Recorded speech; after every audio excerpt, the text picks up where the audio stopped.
Good afternoon, mech warriors, mech techs, and nobles in hiding. Hello, everybody. I hope you all had a fantastic weekend. How are you all? Is the music playing? Oh no, it seems the music has stopped. Let's see if we can start the music again. Come on, music. You can do it. I believe in you. And those of you listening at home, I believe in you too. Hi everybody, how are you? I had a wonderful weekend. I had an eventful weekend. I suppose we'll start off with saying what I got up to. Well, first of all, the big thing I got up to this weekend is I mentioned this last Monday stream, but I've managed to hook up with the local BattleTech community. And this weekend wasn't it wasn't a campaign weekend, but it was pickup games. And so, oh, I'm being messaged. Good to go away. And so it's as I say, it was pickup weekend, and then so I organised a game, and it was a classic 30 Succession Wars, like third Succession War. Hey Weissman, hey Radar as well to you, and also thank you so much Tone Deaf 1978 for the follow, thank you.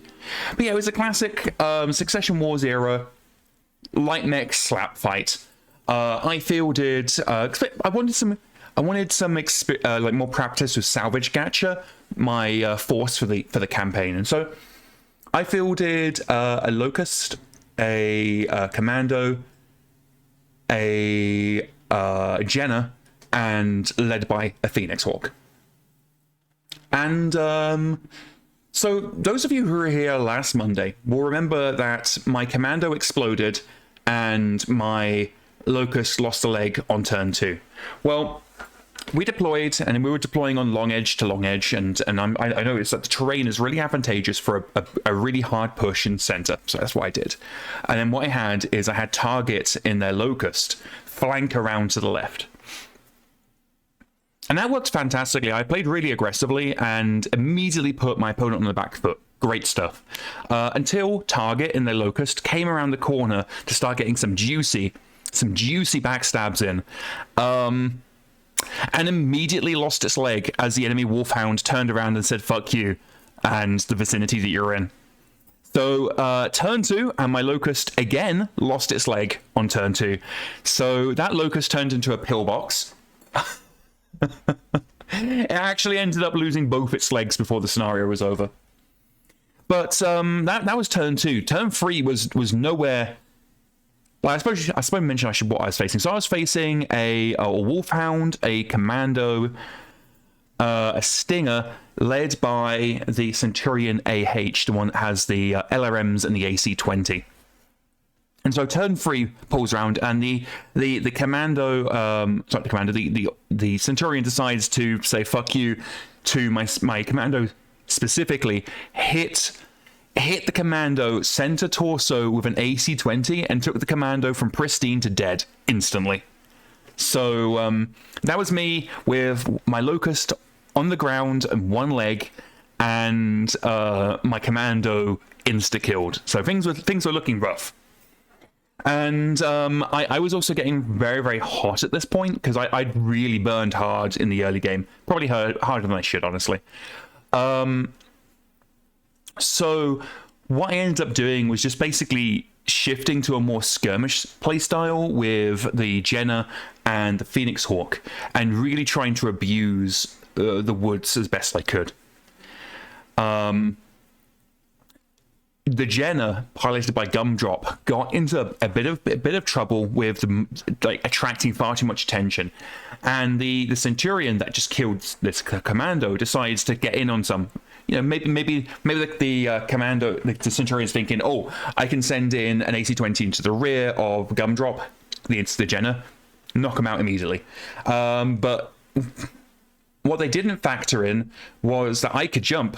So my Phoenix Hawk just leapt onto the hill next to them, and alpha striked, ripping apart the Centurion's right torso, just opening it out instantly.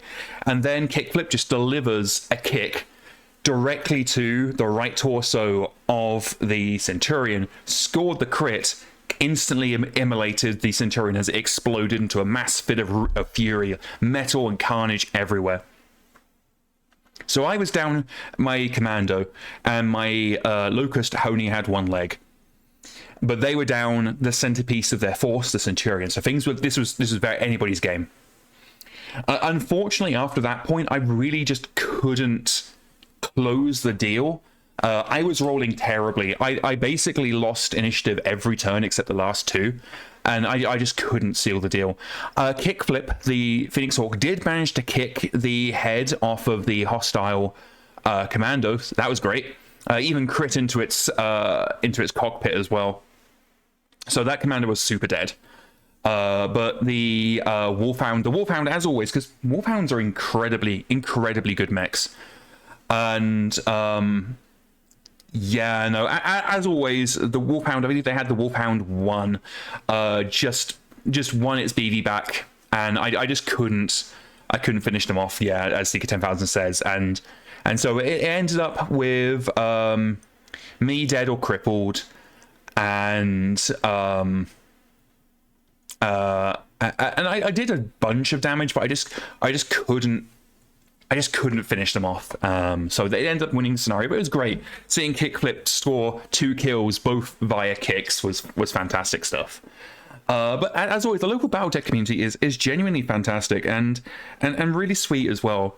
The guy I was playing with recognized that I'd only just moved into the area a couple months ago, and so he gave me a full set of movement dice, and not just like, you know, the ones that you kind of just change. This is like four walk dice, 4 run dice, 4 jump dice, and a set of 4 special dice for like immobilized or prone in cover. And it was really, really sweet. They also gave me some 3D printed plaques that have Gator, so that you can just put the numbers into Gator and then just total them up, which was really nice. I've taken great advantage of that. One of the cool tricks that they actually taught me as well, because while I'm very, very familiar with the BattleTech rules, I don't get to play in person very often, at least not until recently. And so like certain tricks I'm just not familiar with. But what they suggested is when you're moving your mech, put a counter or a dice where it started off, then do your move, and then all you need to do is just count the distance from where the dice is to your final location to work out how many hexes you traveled for TMM. And it removes the thing of, okay, you're focusing on the move, you do your move, and then you forget where you started, and then you have to kind of backtrack. It just makes it really, really smooth, really, really good tip. I really like that. But the guy I was playing was really, really nice. And I also noticed that I didn't get misgendered much this time either, which was really sweet. I really appreciated that. So Radar says it's a really good way to do it, especially if you have like an 11-17 movement unit. Yes, and my Locust, for example, moves 11 on a run. Bear with me just 1 second.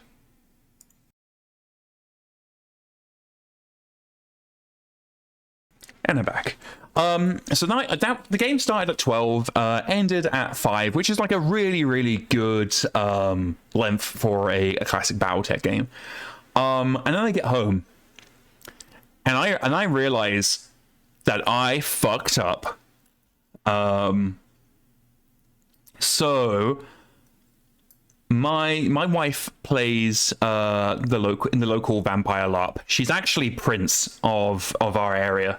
That's for the vampire, the masquerade LARP thing, which is really quite cool. She's really happy with that.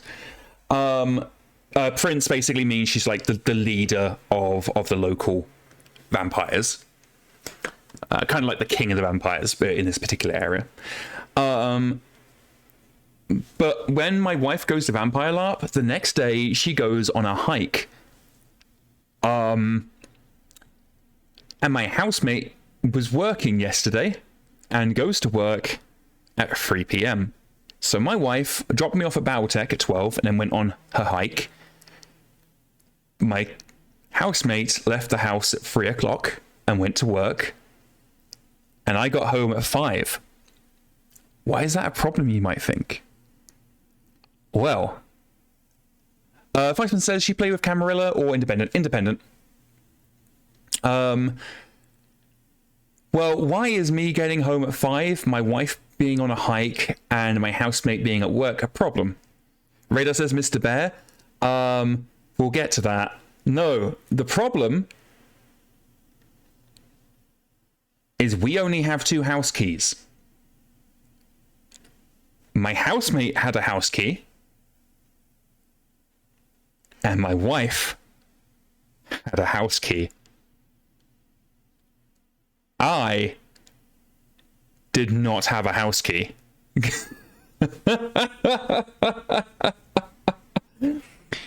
So I was locked out of our apartment until my wife got home from her hike.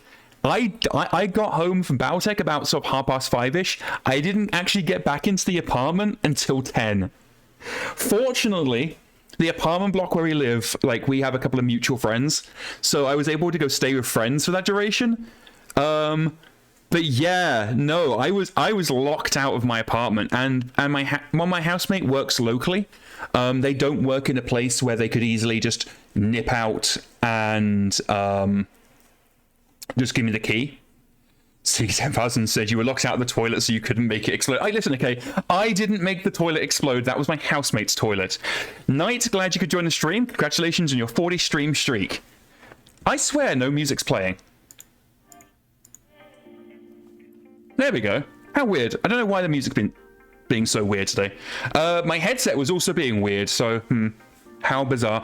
But yeah, so I was locked out of the apartment for 5 hours, which was not great because I haven't really been in real, like, in-person social for a couple of years now, and so when I am now getting used to the fact that I can go out places and be social with people, it burns me out. It burns me out, and so by the time I got back from BattleTech, I was burned out, and then having to continue to be social for another 5 hours, it was rough. I did get Sonic dinner out of it. I got Sonic burgers, so that was okay. So that was a thing, and of course, as Radar mentioned, in the house is Mr. Bear and Tiger. They got left alone for 10 hours. Oh, the music's turned off again. What the hell is going on? No, it hasn't turned off. It's just a new track. So I was locked out of the house for 10 hours, and Sam and the dogs were left on their own for 10 hours. And I walk in, and the horrors I have seen. I have seen things you people could never believe. So that was a whole thing. But wait, there's more. I commenced just tidying up after my beloved animals and just reassuring them that I didn't abandon them forever, and that I was in fact back and it's okay. Tiger was physically shaking because she thought I had abandoned her forever. And so I potted them, I cleaned up, and my wife was taking her hiking partner back to their apartment, and I received a phone call from my wife, and bearing in mind it's like 11 at this point, and I'm like, what's up, everything okay? Somebody's truck hit a power thingy near my partner's, like my wife's hiking partner's apartment. So my wife's hiking partner, I should just call her my wife's friend. My wife's friend was completely without power, had just come from a multi-hour hike, couldn't wash her clothes, couldn't shower, couldn't cook dinner, and so she ended up staying with us. And yeah, like by the time we all got to bed, like all of us were just fucking done. My wife, I just passed out immediately. Like I don't even know when my wife came to bed because I was asleep. My wife's friend is just having to suffer on the couch, and it's just a whole thing. Tiger's beside herself because she, as I say, she thought I abandoned her forever. Mr. Bear's actually was doing okay, but Tiger, yeah, well, Tiger was very, very upset. I think this is probably the longest I've left Tiger on her own, and she was not happy. Tiger definitely has abandonment issues. But yeah, so that was my weekend. But I also got up some cool stuff. On Saturday, I was able to get a bit of programming done. I have been reliably informed by both my housemate and my wife that I work too much, and that I need to start taking time off. So I took a little bit of time off this weekend.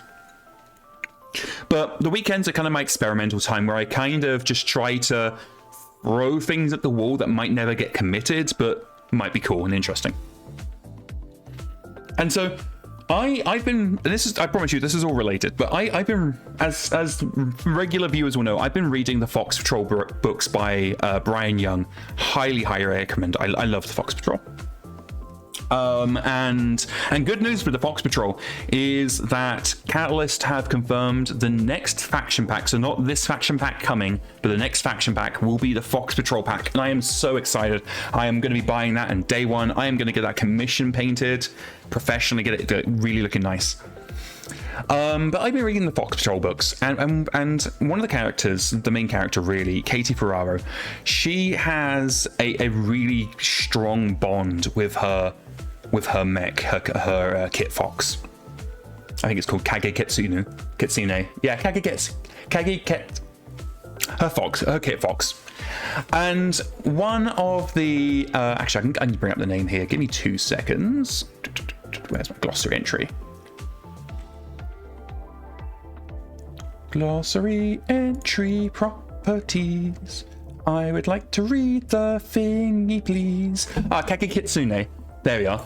And she has a really, really strong bond with her mech. And then I was thinking about that. I was thinking, like, I was also thinking, like, how Alad Liao and Yenlong Wang.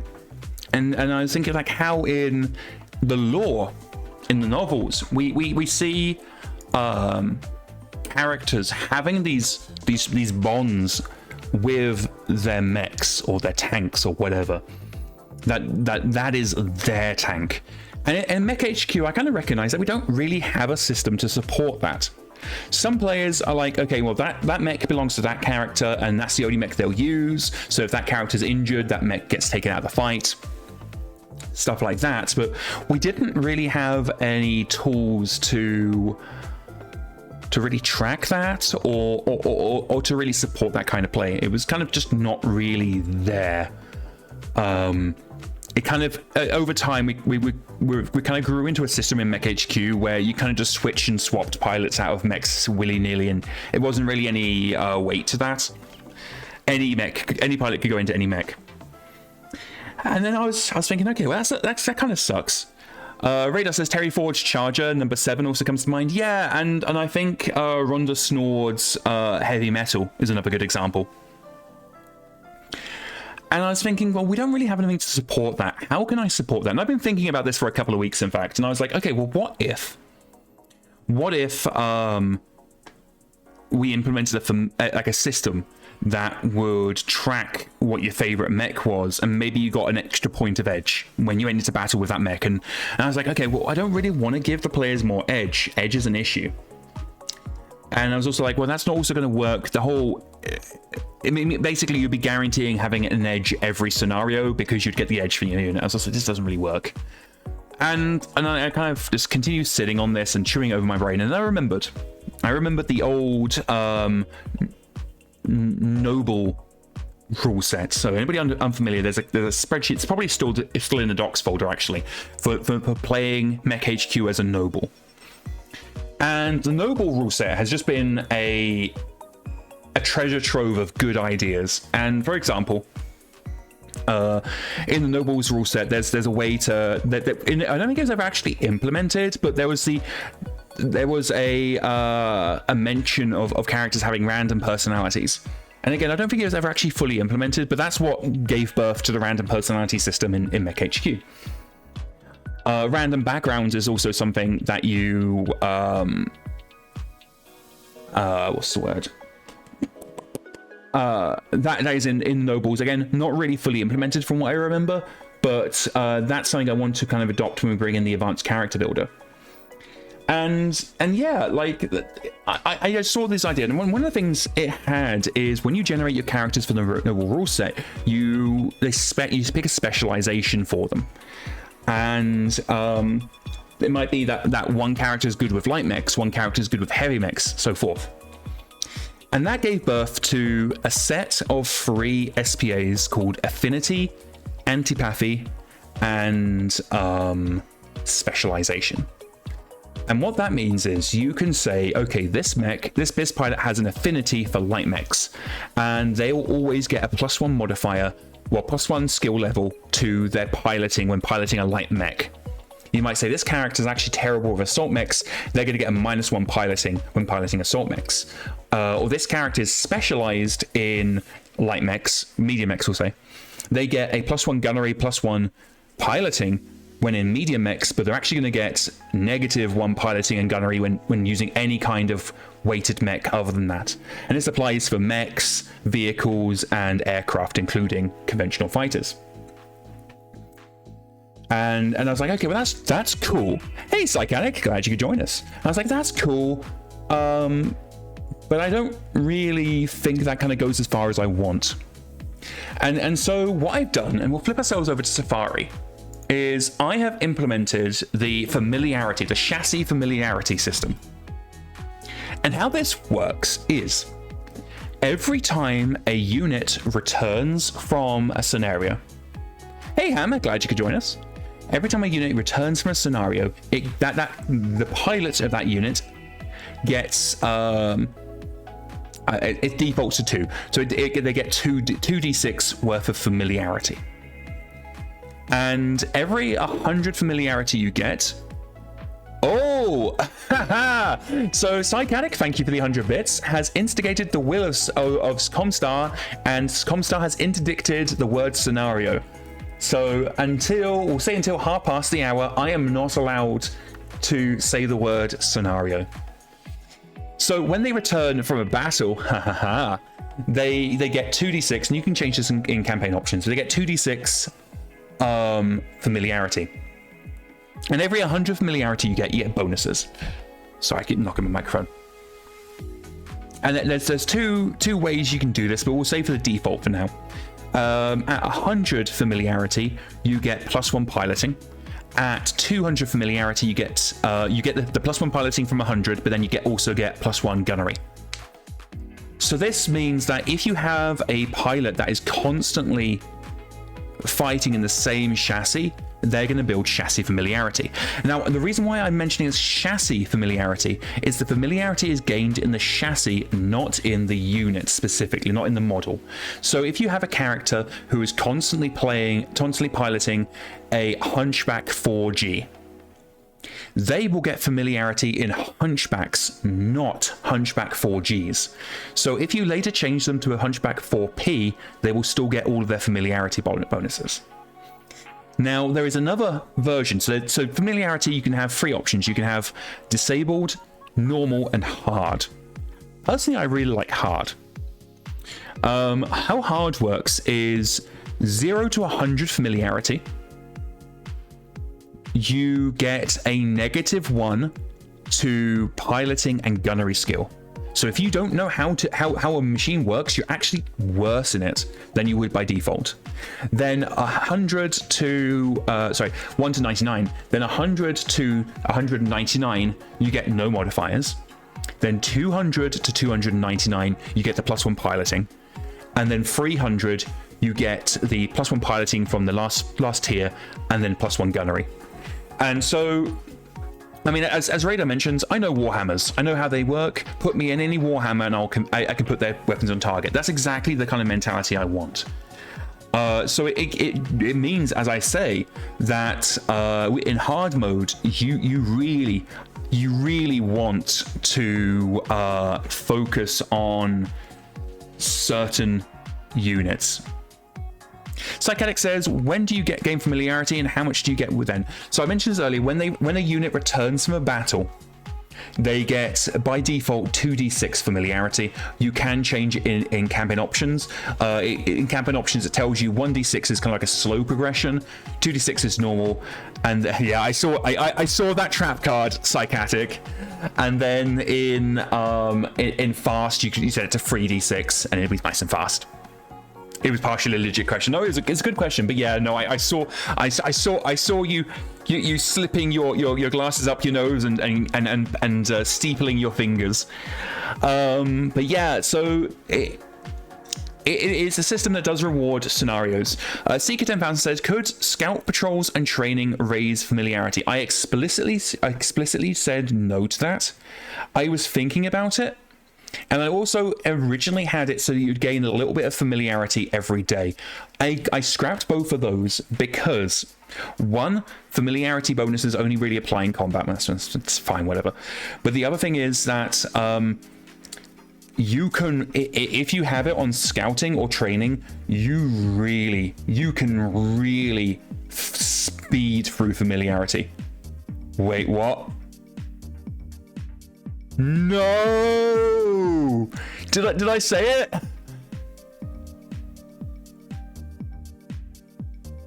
Did I break? Did I say the word? No! Okay, Psychatic, what's my forfeit? I am so bad at this.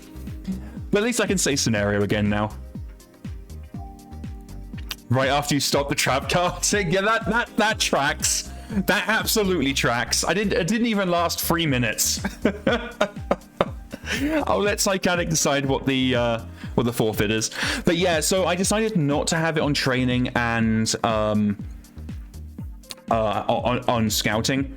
Did they ever write the glossary entry? I haven't yet, but I have got a note to do so. It will be in 51.01, so that glossary entry will be there. I just haven't had time to write it yet.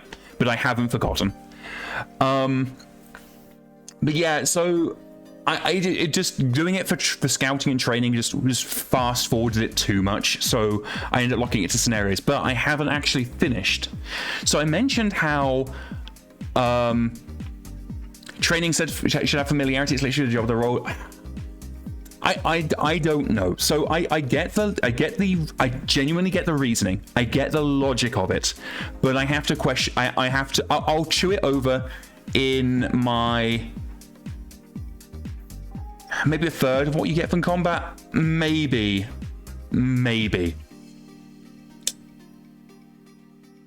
Oh, you know what would be cool? Oh, you know what would be cool? For training, what if the unit being driven by the trainer gives students a small amount of familiarity in that unit? So if you have a training lance and you had the leader of the training lance was in a hunchback, because I like hunchbacks, what if everybody in the training lance got a small bonus, so like a small amount of familiarity with hunchbacks, so the trainer like imparting their familiarity with hunchbacks upon their students? Oh, that's cool. Psychic says pure huntries or swayback suits. So the way chassis familiarity works is, do I like swaybacks? I prefer the 4G and 4P, honestly. But the way familiarity works is you earn familiarity in the chassis. So I used the example earlier, but Hunchback 4G, if you have a character in a Hunchback 4G, they are gaining familiarity in all Hunchbacks, not just the 4G. But no, I like this. So yeah, the training one I can do. I don't know about scouting. Give me some ideas here, guys. What do you like? The biggest issue with scouting is you can scout multiple times in a week with basically no penalty. Raider says likes hunchbacks and swaybacks so long as it's not the one armed with the fucking AC5. Yeah, the AC5 is just sad. Weissman says they like the LRM swayback. Yeah, no, the swaybacks are okay. I like the disco back. I like the big gun and the 4G. I don't have a problem with swaybacks, but the one that has like the tiny PP, the AC5 one, it's just sad. It should be based on deployment time. All right, let me think on this. I might be able to wrangle something. But yeah, let's put a pin in training and scouting familiarity for now. Leave it to me. I will do what I can. But let's get back to me explaining to you how familiarity works, because I haven't given you the whole story. So when ice, a flat one for scouting, and that can actually work, yeah, something like that. That's kind of what I was thinking. But yeah, so how familiarity works, and I also realized when I failed the Comstar interdiction. Now I realized when I said it. But yeah, so normally when a unit returns from a scenario, the pilot gets familiarity. Not just the pilot, the entire crew gets familiarity. But the tech also gains familiarity. So if you have a mech and you have a mech tech assigned to that mech, every time that the mech gains familiarity, the tech is also getting that familiarity. And how familiarity for techs work is, one, a tech can only gain familiarity with a unit if they are assigned to only one unit. And it represents them really taking the time to get to know this one specific unit. So if you have a mech tech that's assigned to a stinger, they'll gain familiarity in stingers. But if that mech, that tech is assigned to an entire lance, they're not going to gain familiarity because they're having to spread their attention out too much. But how tech familiarity works is, on normal, 0 to 99 gets you no bonuses. 100 to 199 gets you +1 on maintenance checks. And on 200, you get +1 on maintenance checks, and so from the +1 from the previous tier to maintenance checks, and you also get a +1 on all repair and replacement rolls. I'm also probably going to extend that. It's not in yet, but I'm going to extend that to refits as well. So a tech with 200 familiarity in Marauders will gain +1 when maintaining Marauders, +1 when repairing or replacing stuff on that Marauder, and then +1 on refits for that Marauder. If you're using the hard mode, then 0 to 99 familiarity is -1 on maintenance checks and -1 on repair, rearm, and repair, replacement, and refit checks. 100 to 199 is 100 to 199 is +1 on maintenance. Sorry, there's no modifiers. 200 to 299 is +1 on maintenance, and then 300 is the maintenance and the repair, refit, replacement. Sika 10,000 says, oh, so you could assign the pilot to the mech as a tech and get a Crescent Row situation where the pilot knows their mech inside out. Exactly. So if you have, and this again, I'm trying to reflect the novels here. So for a while, Katie Ferraro of the Fox Patrol was both the tech and the pilot of their Kit Fox. And so if you have that situation in MekHQ with the familiarity system, every time that pilot, who is also the tech of their unit, returns from combat, they're going to get double the familiarity. They're going to get 2d6 from the scenario, and then they'll get 2d6 from being the tech. And that can allow you to really ramp up the familiarity. But this also has a separate play. I made the deliberate decision that we don't track tech familiarity and pilot familiarity separately. So what that means is, if you take a 300 familiarity mech warrior and retrain them into a tech, they're immediately going to get the maintenance and repair, replacement, and refit modifiers. Whereas if you and vice versa, you can take a tech, retrain them into a mech warrior, and they're going to be really, really good at piloting the mechs that they have familiarity in. And I want to emphasize, I'm using mechs as an example because I'm really familiar with mechs, but familiarity works for all mechs, all vehicles, and all all fighters, so conventional and aerospace fighters. But it's also really, really important that we can communicate familiarity to you. So if I scroll down, this is going to be a very brief visual thing, but if I scroll down here, we've got Captain Michelle M. Moreno from the new player Quick Start campaign. And you'll notice how she has gained familiarity in crabs. M has crabs. But jokes aside, this is how we're going to be displaying familiarity. So you're going to get a new tab on the character's record sheet. And that's going to show all the familiarity they've gained in every chassis they've got familiarity in. It is ordered so that the highest familiarity is at top, and then any ties are resolved by alphabetical order. If you hover over the bar, you'll get to see the tooltip will tell you the exact modifiers that you're getting. There's also, I don't have a screenshot of it because I'm stupid, but there's also a GM function where you can select a character, go down into the roleplay part of the GM section, and you can manually add, remove, and edit familiarities.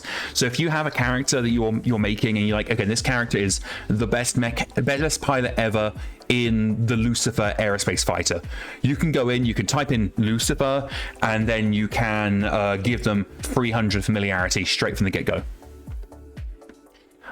So this is a system I'm really, really happy with, and it will need a little bit of tweaking. As always, like for example, the training and the scouting thing that you guys have brought up. Yeah, no, I just wanted this to be a really cool, really flavorful system that would allow you guys to roleplay, and also to get a sense of like, this is this character's history.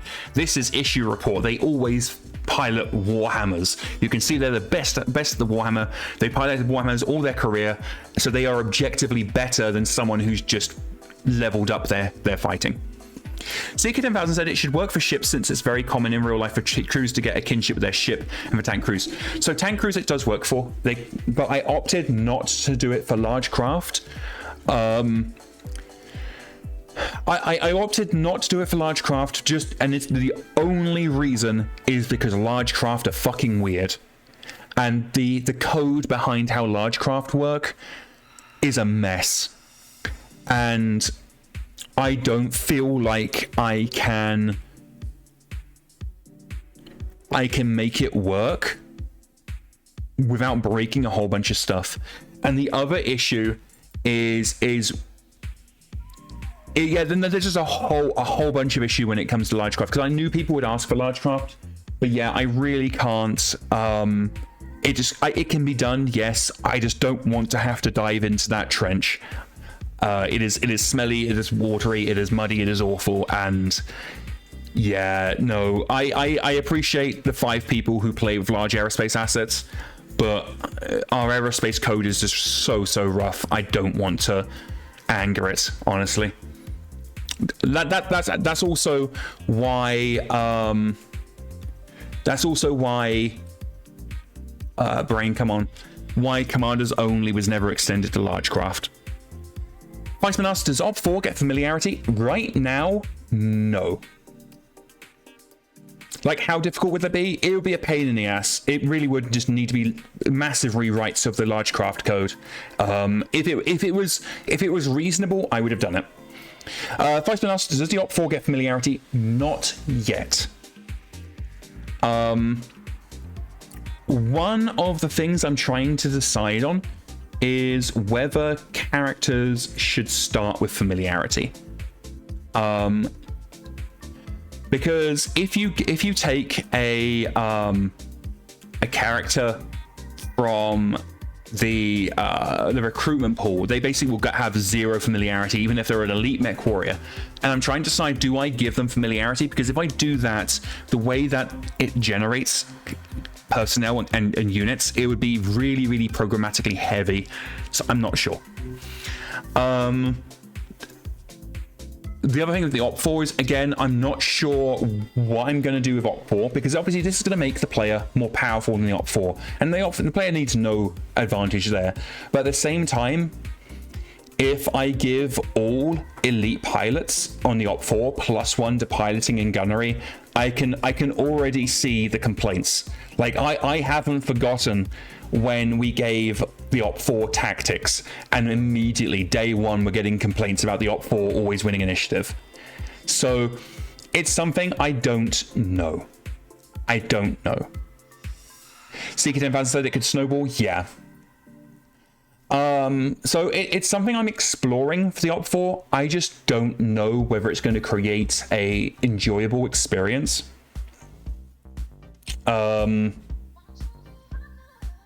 Psychic says I want the own system to work. Personnel in the unit market having their own units will be coming in the advanced character builder either late this year or early next year, and that will include an entire rewrite of how owned units work, because I really don't like the owned unit system at all. But yeah, so that's familiarity. That's familiarity, and we're gonna leave it here. So this hasn't been reviewed, it hasn't been merged yet. There's still areas that need to be picked up on once it is merged, and I don't know how I'm going to handle Op 4s, but it is something that I am aware of. Psychotic says it's already on the docket for personnel getting their own unit. Yes, it is. A Time of War has rules for generating personnel with their own unit, so it will be coming with the advanced character builder. But yeah, so that is that. How about we jump into IntelliJ and get some work done? Oh, I see I'm getting a text message. Let me just quickly have a check what that is, make sure it's not anything important. Okay, looks like I've got a meeting with my lawyer tomorrow. Fun. Alrighty then, IntelliJ time. Pachow. So what I'm working on right now, and you're kind of joining me mid-job. Let me get some water. There we go. Okay, so you're joining me mid-job. And what we're working on is, Psychic says, is there anything you could do relatively easy? It's going to be a slog to get done. It's going to be a slog to get done. It's not something I'm even remotely humoring until working the advanced character builder. Because it relies on advanced character builder stuff, and it's also going to require some rewrites in how I display the UI for the recruitment market. So it's not something I'm even entertaining until the advanced character builder is done.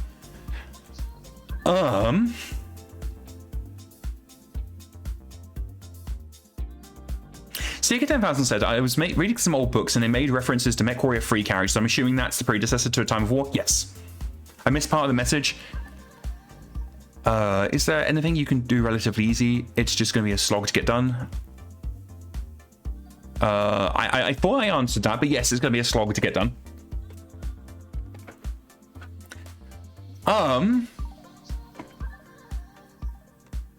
Radar says, I think characters who are veteran or higher in the company should get familiarity, but I don't know if Op 4 personnel market should get it. Not the owned units thing.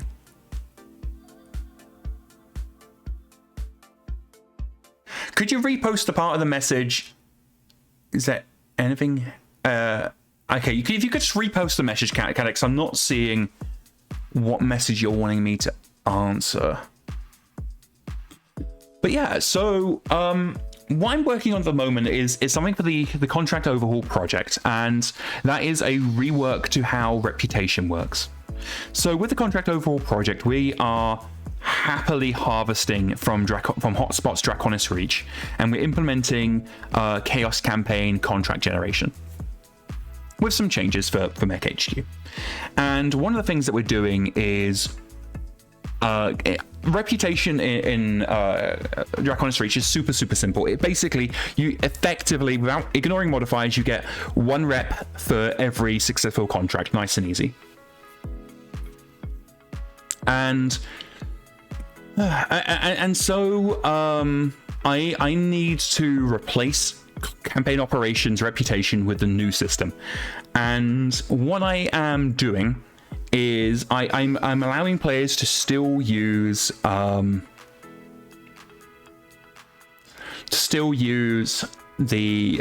come on brain, to still use campaign operations if they want, but all the new systems are going to be using chaos reputation. The reason for this is we're in 51.01, we're adding the ability to split your forces, and campaign operations reputation was never even remotely designed with that in mind, and just completely breaks down once you do start splitting your forces completely.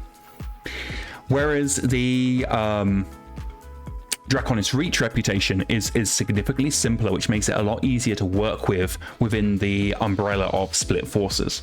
And how we're doing it is we're detaching reputation from the campaign level and instead putting it on the personnel. So rather than when you complete a contract, you get +1 reputation. Rather than that being +1 reputation to your campaign, it's going to be +1 reputation to everybody who was involved in the contract. And then any scenarios where we need to work out what the reputation is of the detachment, the force that's been split off from the campaign, we just find out what the average reputation is in the in the detachment. So a detachment is the name of an independently operating formation. So if you have Battalion A and Battalion B, and they're both operating in different ends of the Innisphere, both collecting contracts, Battalion A and Battalion B are both detachments. And so anytime we need to know what the detachment's reputation is, we just go ahead and average up the reputation of all the personnel in that detachment. Very, very simple, very easy to work with. But that's what we're working on today. Psychanic clarifies that they're asking, is there anything you could do relatively easily, but would be a bit of a slog to get done? Nothing terrible, just something that you don't want to do, but would be relatively simple if long to do. Dev stream Friday is my forfeit. Oh, I see. I see. I'm trying to think, because generally speaking, if there is something simple to do, I just go ahead and do it.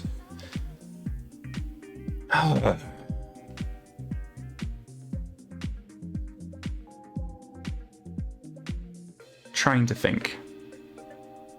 Meaning of 30 minutes free roll doesn't count.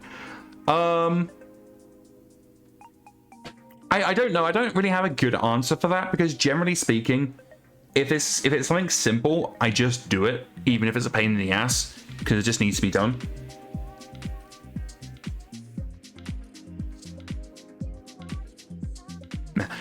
What if, Psychic, how does this as a forfeit sound? How does we go through the MekHQ bug lists and we fix the oldest bug we can find? Psychic says, I was trying to think of before adding too much to workload, but I think DevStream Friday is a good option. Yeah, so how does it sound? On DevStream Friday, we'll go through the MekHQ bug list and we will fix the oldest bug we can find. That's still relevant. Yeah, okay, Psychic's on board. So that'll be my forfeit. I'll do that on Friday. But yeah, so I'm over in MekHQ right now, and I'm just looking at, or at least I'm about to start looking at the campaign options. So let me just go ahead and turn on MekHQ. So give me a second.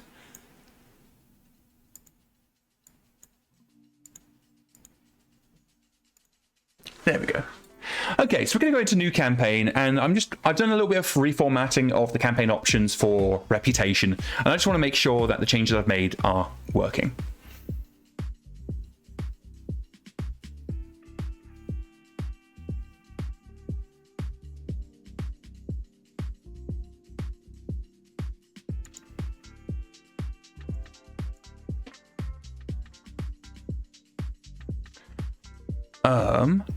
Oh no, I see. So I actually just remembered it being done. For example, we don't have a dev stream on Friday anymore, so we'll do it on Thursday's dev stream. Because I'm not doing dev stuff on the Scrotorious Bastards episode. That's especially not this week. This week's gonna be a big episode. So yeah, on Thursday we'll do the forfeit. Reputation. There we go. Okay, so that's working fine. We've got your manual modifier for CamOps reputation. You've got reset criminal. You want to add a stream? No, I'm not adding a stream. No, you don't get to add a stream. Yeah, that's not something you can do as part of a forfeit. Just because I need the morning off on Fridays. Otherwise, I'd still be doing the regular streaming on Friday, just because doing a dev stream and then doing the Scrotorious Bastards was really hard on me, and it meant that the quality of the Scrotorious Bastards episode went down because I would always be so tired by the time we started the Scrotorious Bastards. But I can do the forfeit on Thursday. That seems good. So that's all fine. I'm aware that this is not formatting correctly. IllianiDev's going to fix it tonight. But yeah, so we got Chaos Campaign Reputation. I'll probably add some options for Chaos Campaign Reputation, but I don't need to right now. That's all good. Okay. So let me just double check what I've done, because I started this morning and then stopped. Psychic says they like the oldest bug as a forfeit or spicy chip. Well, let's do the oldest bug. Because I don't want. I love you guys, but I ate a lot of spicy chips on Friday, and my tummy was very angry with me later that evening. So while I do still have the bag of spicy chips, because we didn't go through them all, I might save them again for Friday. But yeah, I'm not eating 21 spicy chips for 100 bits. I am the monkey that dances to your tune, but even I hit the stop button on the playback eventually. Psychedelic says she said 1 chip per 50 bits. Oh, I don't regret it. It was really funny, but it was 1,100 bits.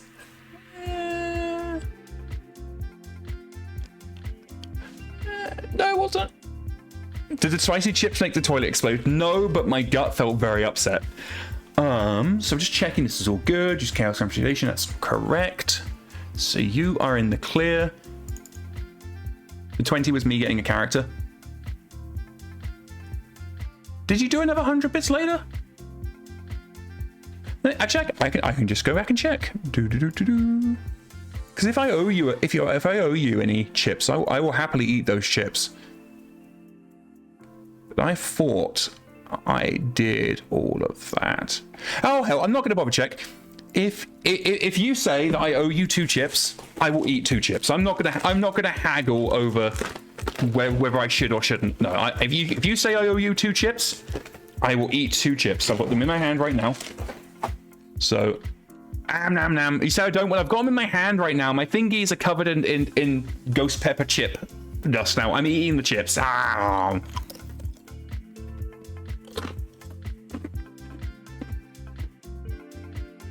Oh god.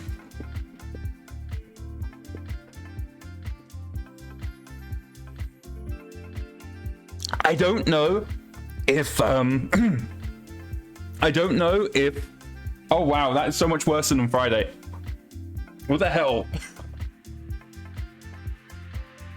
And I only have water. Now go wash my hands. I'm rubbing them aggressively on my pants. I will say I do think I'm starting to get a taste for these chips, but weirdly enough, those last 2 were more potent. Oh, it's still in my mouth. Oh, more potent than the ones we had on Friday. So I don't know if leaving them open to the air was the right move. Not ideal. Okay, you are good. That is just updating that. That's good. Command rating. Okay, that's just editing that. So what I'm doing is I'm just making sure the stuff I did this morning from before my lunch is still good and not introducing any mistakes. Oh, that's something we should check. So I'm just going to go back into MekHQ. Oh, I realized I'm on the wrong screen. I'm sorry, guys. I'm just going back into MekHQ, and I'm just going to double check the UI for person view panel.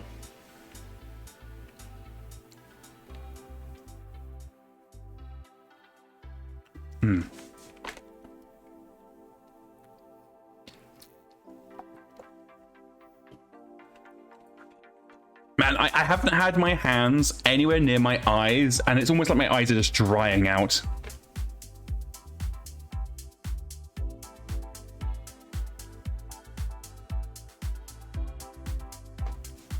But yeah, no, I understand there was a bit of confusion there, Psychotic, but you know what? Fuck it. Yeah, I'm gonna step away and wash my hands very, very briefly. I'm not gonna move us to the be right back because it is just gonna take seconds.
And I'm back, and I see that Psychotic is continuing their efforts to kill me. Oh,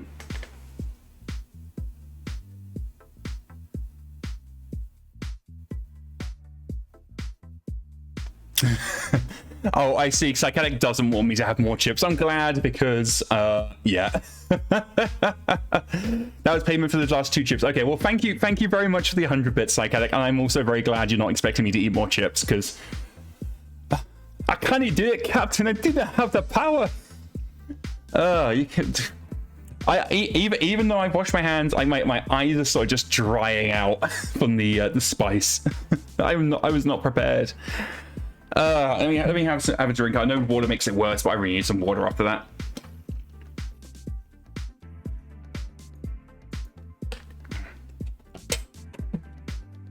So, reputation. There we go. That is good. Did I use this? I use hand soap. Personnel.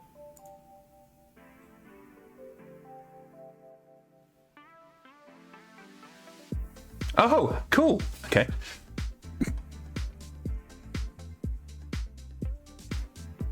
This probably needs to be a little bit different. This sub is a bit stronger. It'll be fine. Excuse me. I think it'll be fine. Okay, so I forgot that we had the Mech Warrior line here. So let me go in and slightly change that.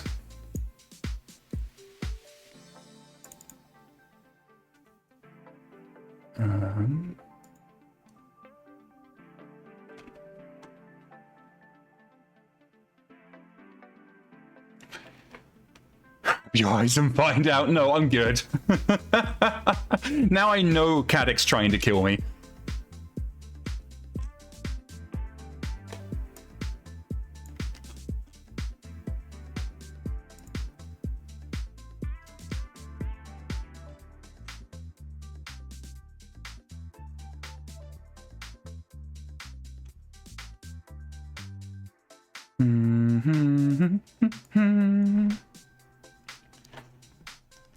Yeah, I'll do here.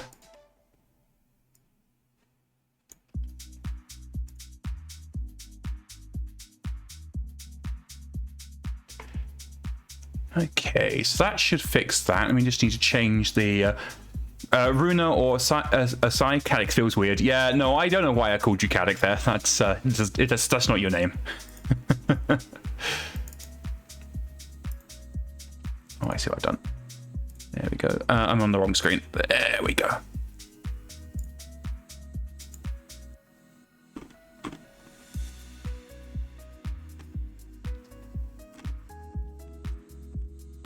Oh.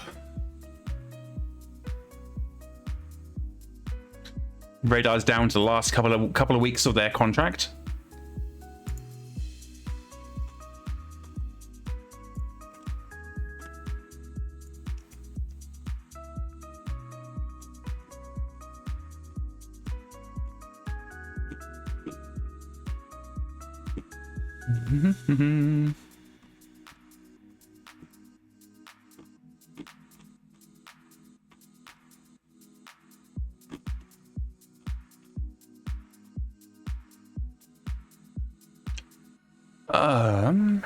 Bear with me, because I am just trying to figure out where to put this. Here we go. Okay, let's hit play and make sure this works.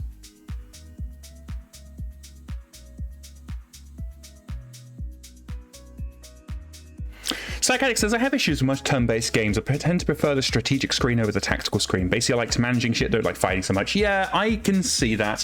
One of the things that I am planning to do, now keep in mind that this is, I want to be really honest with you guys here, okay? What I'm about to say should be treated only as an interest, not necessarily a promise, okay? But as part of my efforts to bring over some Chaos campaign stuff, I am probably going to be creating a new StratCon version. So in StratCon you have normal, mapless, and single drop. I don't like single drop. Single drop's crap.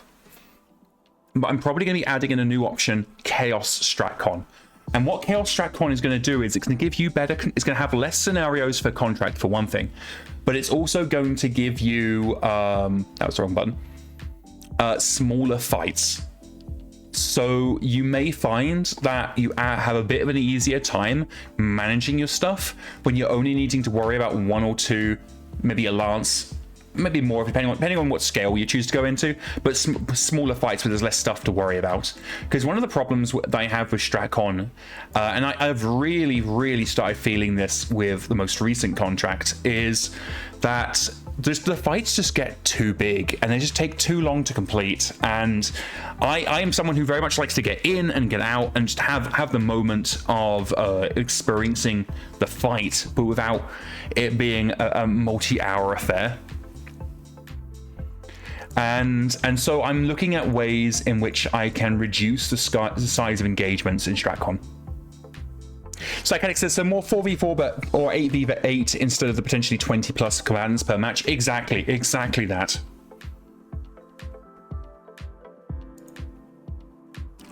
Personnel. Oh, well, that's not good. Let's try that again. What did I miss? There it is. I missed this. There we go. That should work. Just jump back in and make sure it did. So all I did was just move a variable around, so I didn't flip back to MekHQ to IntelliJ because it's just not right. XCOM is all about the Alpha Strike, especially XCOM 2. Yeah. I really liked XCOM 2 when I first started playing it. I did not enjoy XCOM 2 playing through an entire campaign. I found XCOM 1 I found to be more enjoyable. Honestly, I prefer Xenonauts if I'm going to play either. And I haven't forgotten about us actually having a break and playing Xenonauts. It's just that right now I can't afford to get Crossfire.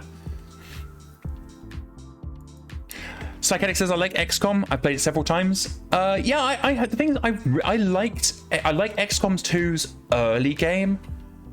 I just didn't enjoy the mid to late game.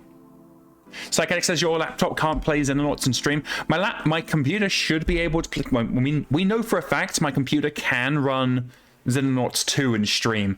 It's just because we did a test stream a while ago. But what it can't do is apparently is Brigadier and stream. That went poorly.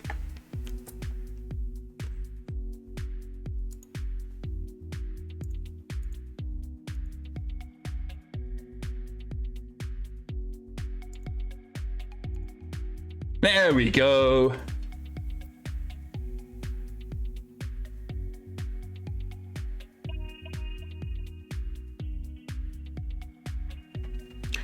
Okie dokie. So that's working good. You're working good. Reputation page. I know that's all good. Systems option modal. That's good. Okay, so that should be added initial campaign options, added initial UI support. Okay, so here's actually something where you guys can get involved in. So I'm gonna head over to IntelliJ, and I'm needing some advice. I'm needing some help with this next stage, and that isn't just me going, oh, let's get some user engagement. Like this, genuinely, I'm not sure how to handle this. So let me go over to skill type. Is it skill type? Skill level, and we'll go through what the issue is, and how I need your help in solving it. So, and I again, I mean this genuinely. I actually genuinely need input here. So let me set up the code first, and then we'll go through. We'll go through what the problem that needs solving is. So again, I'm going to set up the code, and then we'll go through the issue.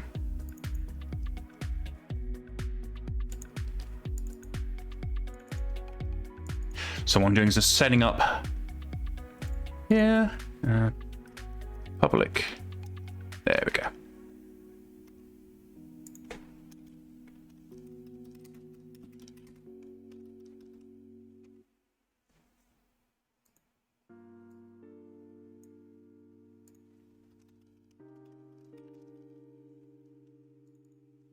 What am I doing here?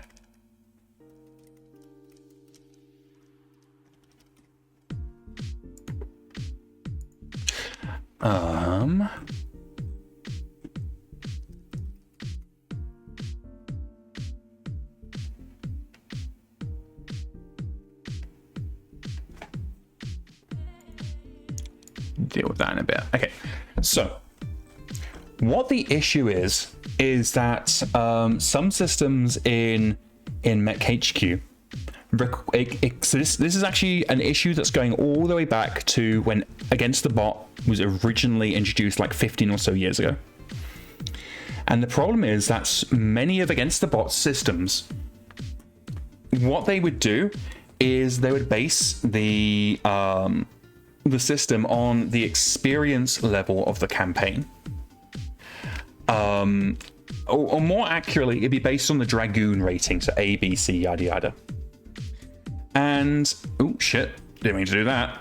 And the Dragoon rating, when we moved over to campaign operations, we decided to change Dragoon rating to use average experience. Now, generally, most average experience systems are going away. However, I would still like to have some verbiage shown to the player so they can say, oh, I am reputation 10, I am legendary, stuff like that. Just even if it ultimately only ends up being for boasting rights, but for now it's gonna be used as a compatibility tool. But here is the issue I'm getting. I don't know what reputation should be necessary for each skill level.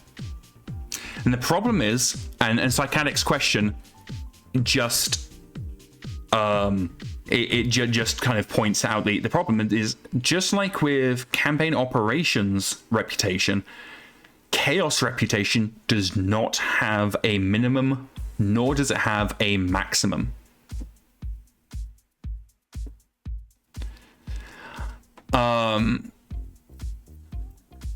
And so I do need fluff, really. I need a sense of. So really, what I'm going to be asking is, for each of these ratings, I'm going to ask you, how many contracts do you think should need to have been completed to be considered? Psychic says base it off the MechWarrior 5, so we are not basing it off MechWarrior 5. This is a MekHQ system. So basically what I need to know from you guys is, for each of these skill levels, like Ultra Green, Green, Regular, Veteran, Elite, Heroic, and Legendary, how many contracts would you expect someone to have successfully, not the system, the names, I would rather use this because this is all so site skill level isn't just a name, it's an enum, so it hooks up with a whole bunch of other systems, and I don't really want to need to invent something for a system that might not ever actually have any mechanical impact, but it could, and it needs to use the skill level enum for compatibility. So Feisman's suggesting you need, for Ultra Green, so 150 successful contracts for Legendary. That's a lot.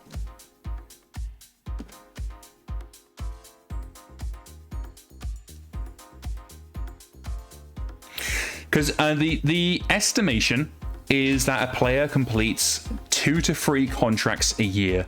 So to get Legendary, there would need to be 50 years of successful contracts. This is for the individual pilots, not the company.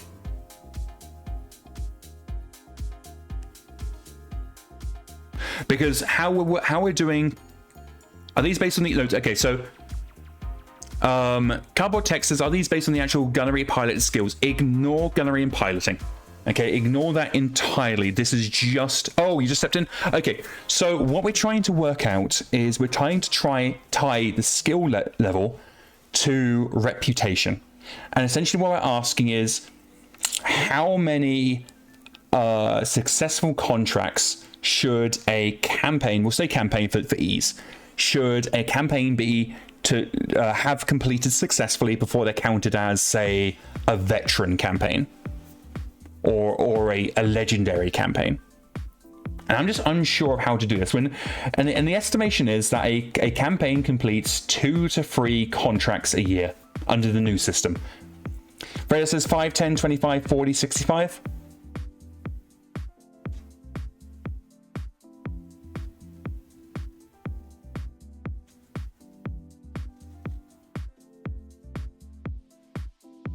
So how would that look? So none is 0. Ultra Green would be 5. Well, I suppose we'd have it so that Ultra Green equals 1. Then green would be 5 contracts. This is, we're just estimating on radar system. Then radar says 10 for regular. Get away, you. 25 for veteran. 40 for elite. 65 for heroic. So I'm guessing 65 was actually meant to be, I suspect this is what.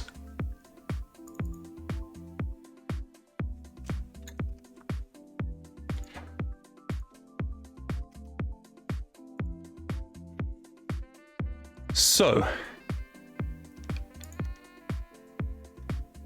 going to go and format it, the enum, like this to make it a little bit easier to snapshot the details. So Psychotic's saying 100, that takes 50 years as a legendary. Okay, I can see that. So 100 for that. Then if we say 50 for heroic, 25 for elite, 15 veteran, 10 regular, 5 green, effectively 1 for ultra green. I suppose we can do 0 for ultra green. We'll do integer min value for none. So none will never appear. So you start off as ultra green. After a couple of contracts, you get green, then regular, veteran, elite, heroic, and then legendary. I think this works, honestly.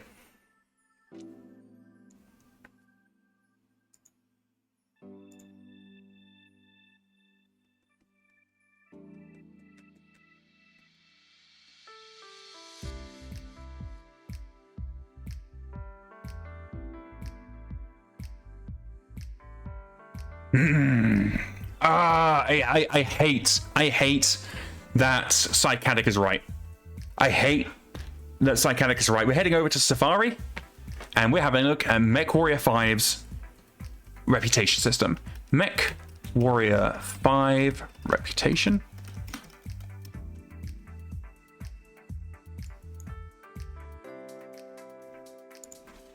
Give me a wiki. Give me a wiki. That's not helpful. That's Sana.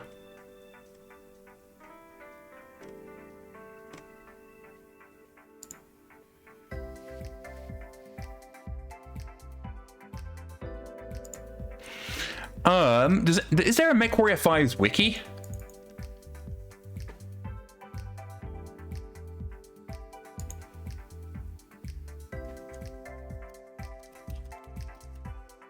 How does this game not have a wiki? Oh, it has a fandom? Ugh. And this is just a BattleTech fandom. Okie dokie. Okie dokie. In that case, excuse me. In that case, Aruni, what we will do is it's got Sana in the in-game glossary.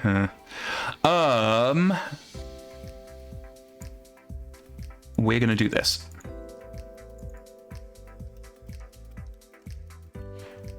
We're gonna add it in a new string value, and this is gonna be reputation name.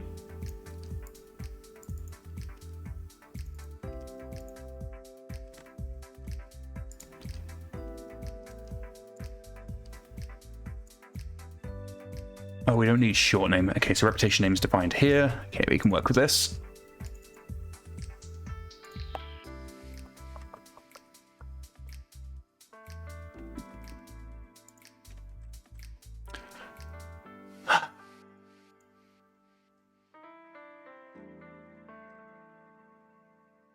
Okay, for starters, we can move this out of being resources. Why is it stored in MegaMek common messages? Because this is a MegaMek system. Ugh! Okay. Give me 2 ticks. I am being incredibly dumb. Chaos reputation level.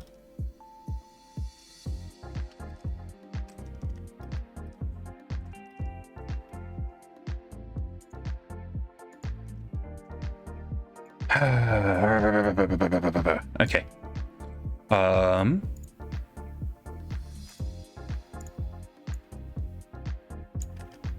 All right, so we are going to actually have to need to do our own thing here.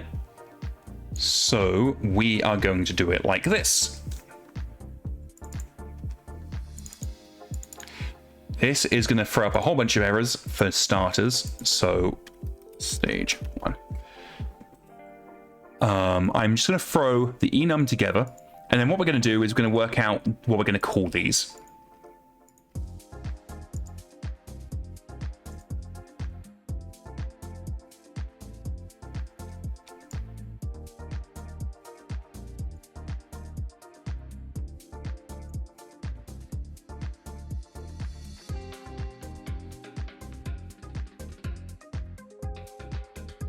This is what peak concentration works wrong screen. Oh my fucking god. Thank you, everybody. So we're going to need a lookup name.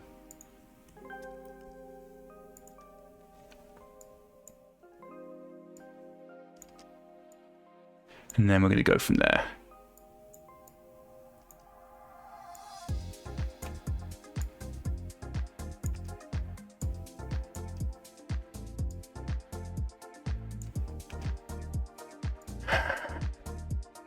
How does this work? How are we making this work? Psychedelic says, don't worry, she's a professional streamer. Yeah, no, I'm a professional.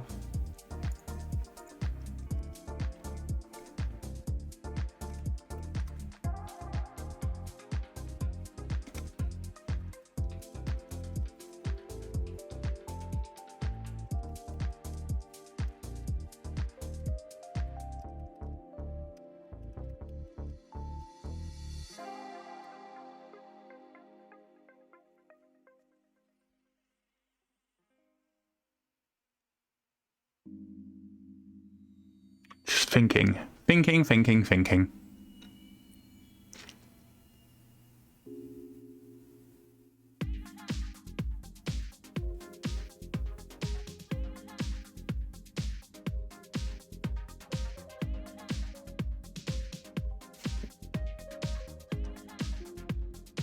What I'm thinking about there is I was just trying to work out exactly how I was going to work with the code, but I think this works.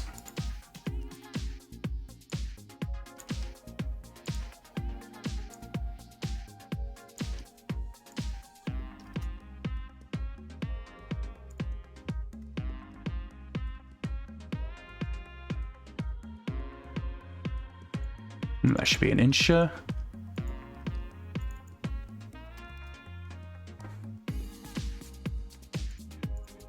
Oh, copied the wrong thing.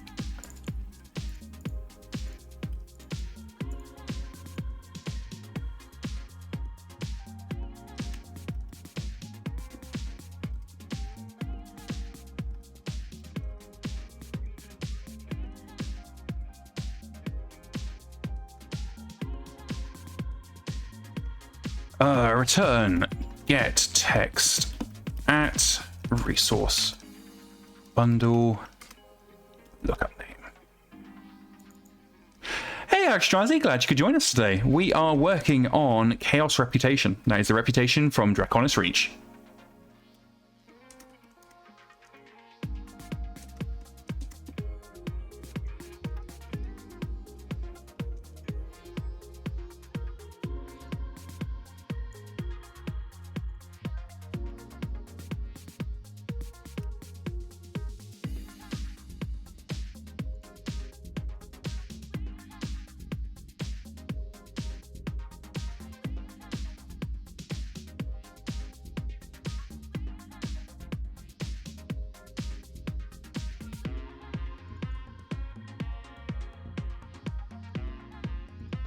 And we need to get some getters for this, nice and easy, blah, blah, blah, blah, blah. Give me some getters, please. And it's going to dump them in the wrong bloody place. I don't know why it does that. It's very annoying. Okay, so that's going to give us our stuff. So we now need to go ahead and create ourselves a resource bundle. Resource bundle is where the resources live for like player-facing strings.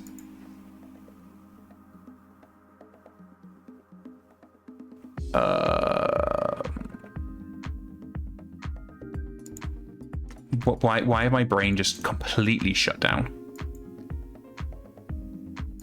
For a second, I just forgot what a resource bundle was. Oh, I suppose I can actually put this in Chaos Reputation. That actually would work.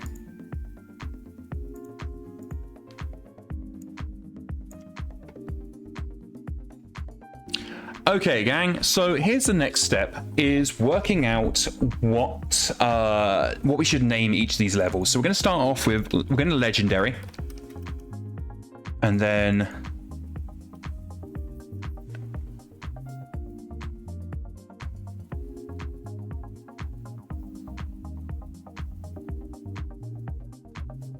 Heroic.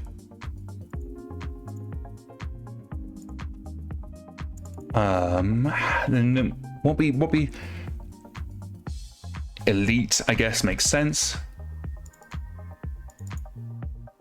Honestly, I'm going to scrap this entirely. We're just going to go ahead and say no to this. I think it's going to be too much of a pain in the ass to do, and I don't think it's going to add enough value. So no, we're going to go ahead and remove that, and I'll just deal with it. Okay, well, that was a great deal of waste of everybody's time, including mine. But hey-ho, sometimes you run into a developmental dead end.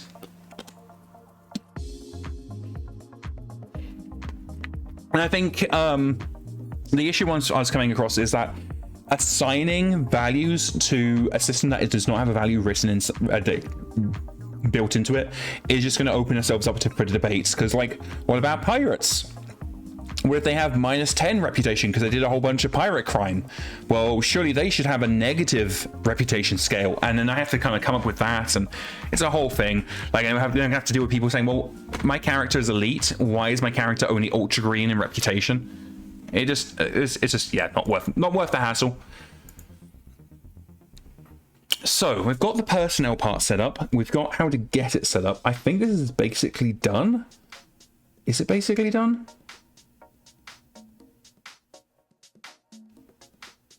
No, it's not. Where is Chaos Campaign Utilities? Dynamic reputation. Because calculate force reputation, I didn't like.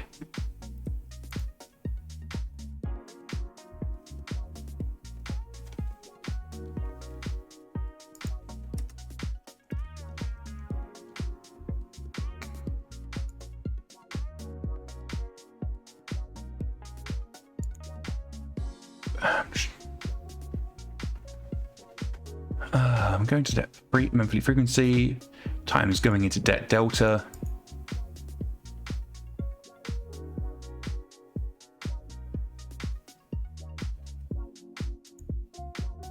Means this is going to return a negative player. So actually this needs to be add. There we go.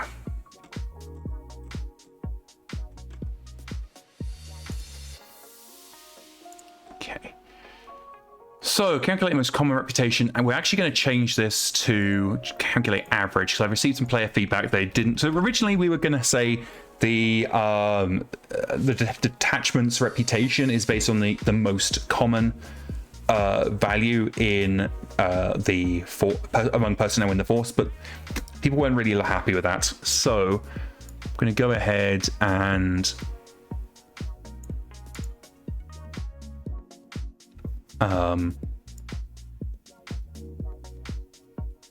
do it by average instead. So integer equals person count, and integer equals total reputation. So person's average, yes, okay. So if the person is not departed and they are employed, all good stuff, then we're going to increase person count by 1, and then total reputation by whatever their reputation is. Easy peasy. Mode reputation is no longer necessary.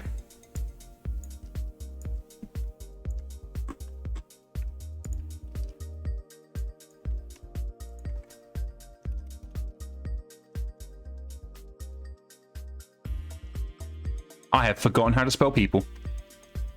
God, I hate English.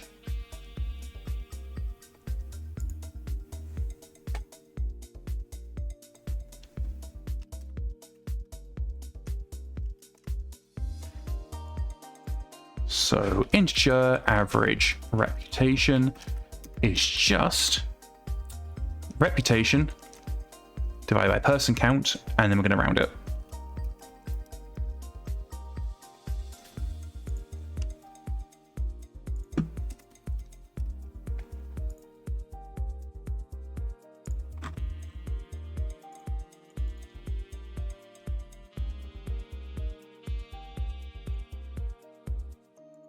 Go, that gives us that. And then we just return like so.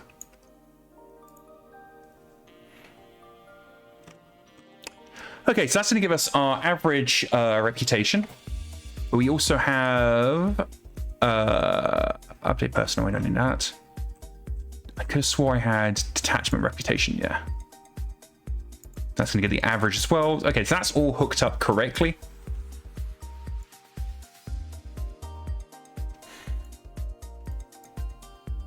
I'm trying to think if there's anything else I need to do right this second for reputation. I feel like this is probably in a good place.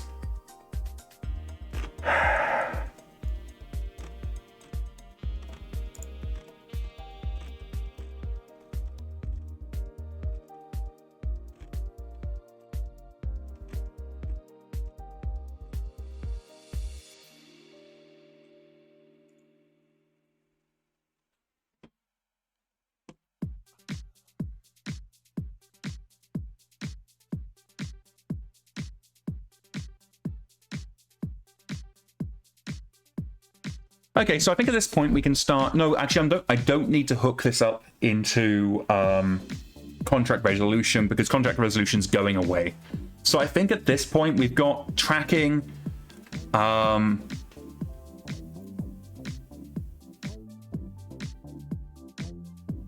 Oh, what we don't have is the ability for the player to GM edit reputations.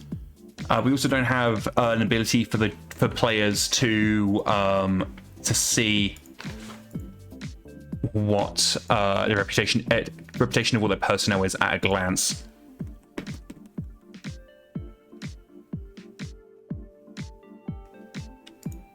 Okay, let me think. Okay, let's go and quickly see fix calculations. Let's go and see if there's anything we can do to make it easier for the player to see at a glance what the reputation is of everybody. That at least shouldn't be too difficult. I didn't mean to push that. If I do apologize, everybody, if I'm a little bit all over the place because of the weekend being as chaotic as it was. I missed my one of my medication injections this weekend, and it always makes my brain just go a little bit soupy. It's not an issue with me not having the meds or anything else like that. I'll be getting my injection tonight. It's that I'm very nervous around needles, and this is a medication I have to inject myself, and so my wife helps. But my wife wasn't easily available this weekend because of everything going on. So I missed my injection, but I'll be having it today. But right now my brain's just a little bit soupy. So let's just go ahead and jump in. I just want to kind of get a sense of where we need to add UI support. And then what I think we'll do is actually go to familiarity and think about adding in some of those suggestions you guys had earlier, actually. Because I personally, I really, really like the familiarity system, but I agree with there's areas we can improve. And it's the problem we're getting with the Contract Overhaul Project is we're really getting to a point now where it is getting increasingly harder and harder to do big, massive PRs because everything's relying on other systems. So, force reputation, that needs adjusting. There we go. There we go. Okay, so we're looking at this. Okay.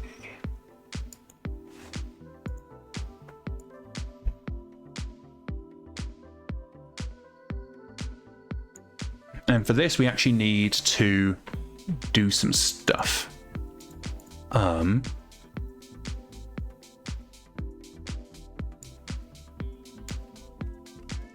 Change this to reputation. Not entirely sure why it's being formatted as a Java doc, but hey diddly ho. Boolean is use chaos reputation.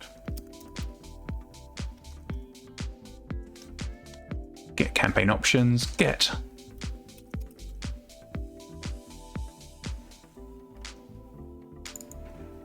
Chaos. There we go. And if we're using chaos reputation, we're actually going to we're going to be displaying things a little bit differently. So we don't need experience, and we don't need, I suppose we can have mission success. Average experience isn't something that exists in, we're just going to get rid of average experience entirely. So what I'm doing now is just making sure I'm not introducing a heap of bugs. I am not, it doesn't look like, fan-fiddly-tastic. So, if we are using chaos reputation, the only thing we need is this.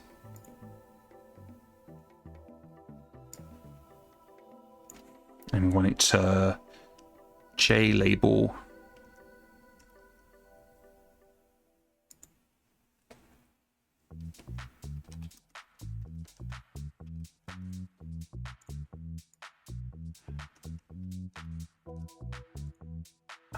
Are you not a label? Oh, you're a clickable label.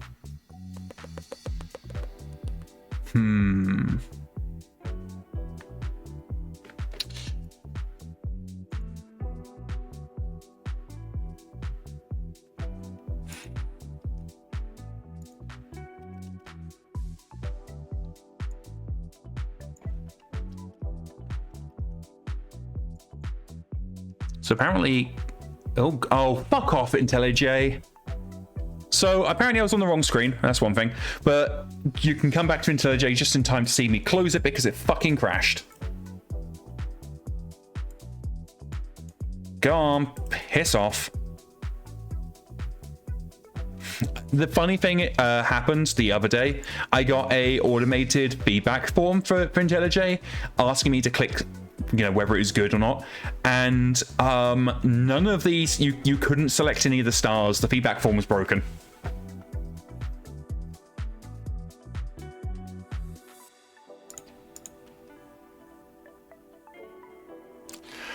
Okay, so it's knocked us all the way back to before we started working on the UI stuff. Great. Okay, where was I? I was force reputation.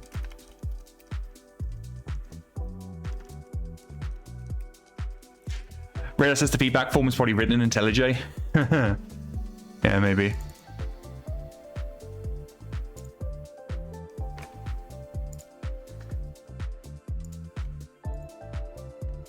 Boolean is use chaos reputation equals get campaign options, get campaign option chaos.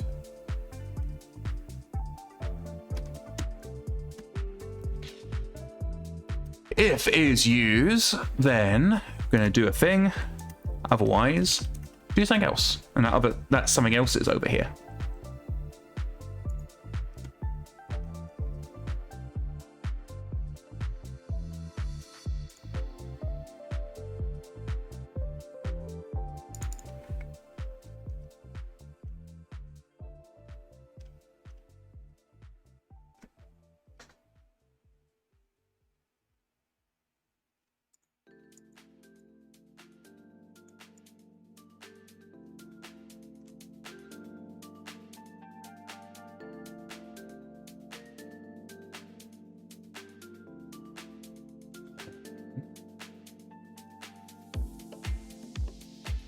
Need to close off this, close off there.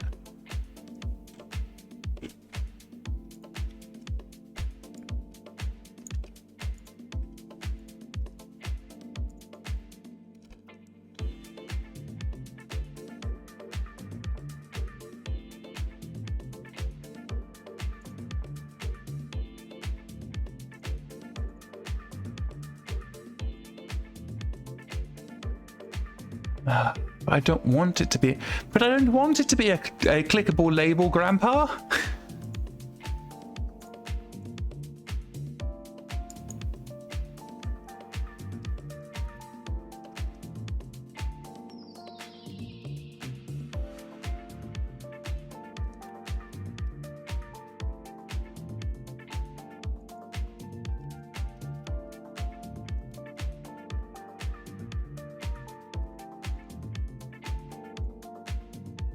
It says it's too damn dad.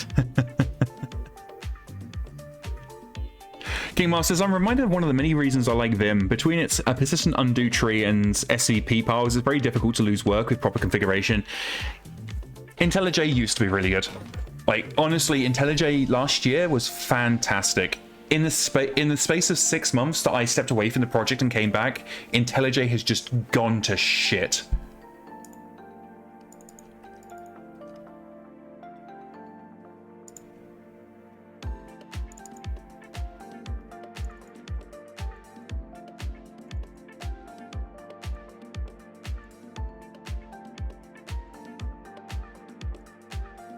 Go, that should all be good. Psychac's heading out. Well, take care, Psychac. Glad you could join us. Make sure you catch the stream on Thursday for your forfeit.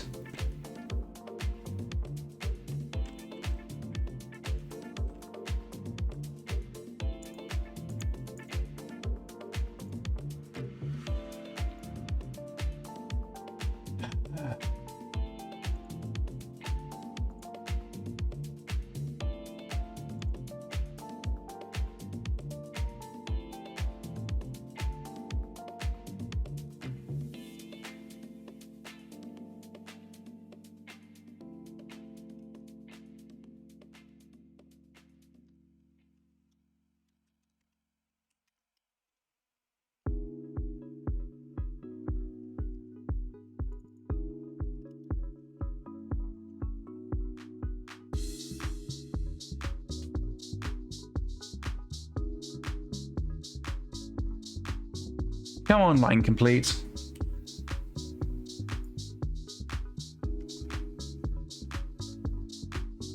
There we go.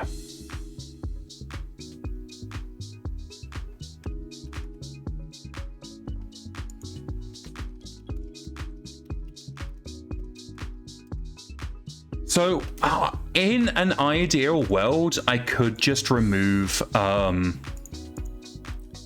CamOps reputation entirely. Unfortunately, if I do that, I'm just going to have to deal with players complaining about how CamOps reputation got removed, even though I don't think anybody likes it. And so, I have to do it this way.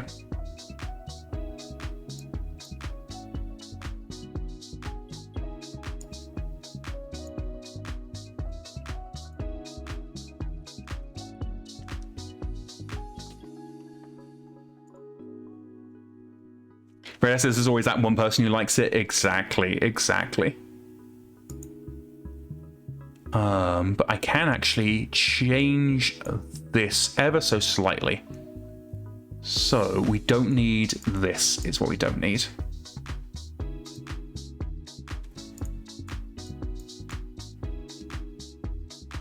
So let me just go ahead and we're actually going to go and roll back our changes in the command center.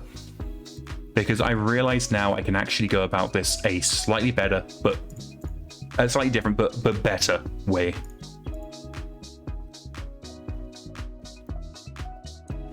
So Boolean is use chaos reputation. And then we are going to go and get coward. Once this is like the third time we've had to do this. Get campaign. I was hoping by this point it'd recognize that I want chaos reputation, but apparently it's determined that I want age. But I don't.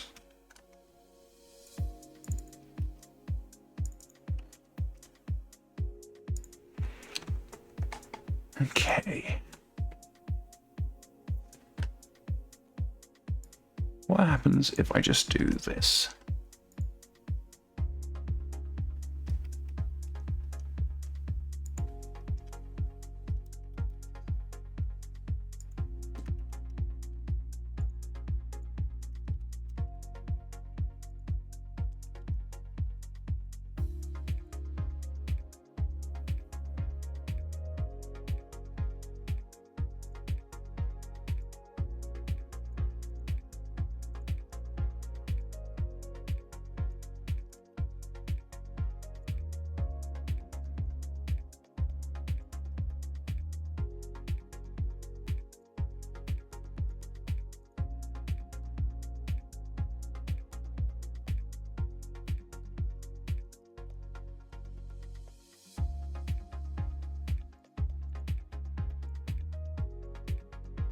There we go, that's better.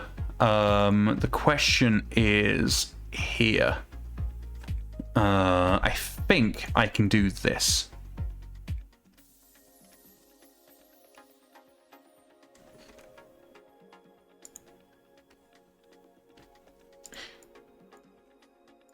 This might throw a big old wobbly. Actually, this works better.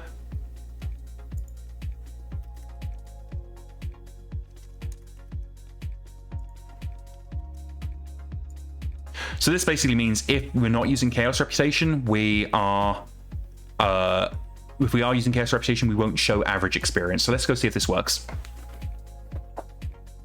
And while I'm booting this up, I'm going to flip us over to MekHQ, and I'm also going to grab some water.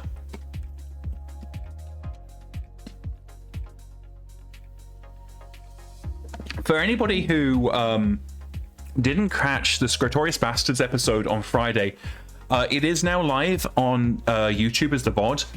If you are interested in the Scrotorious Bastards, you definitely want to catch up before this Friday, because this Friday is going to be a big episode, potentially the last episode of the Scrotorious Bastards campaign. We're starting to think about what we're going to do for the next campaign, and one of the suggestions was a Hell's Horses vehicle campaign. which I think will be very interesting.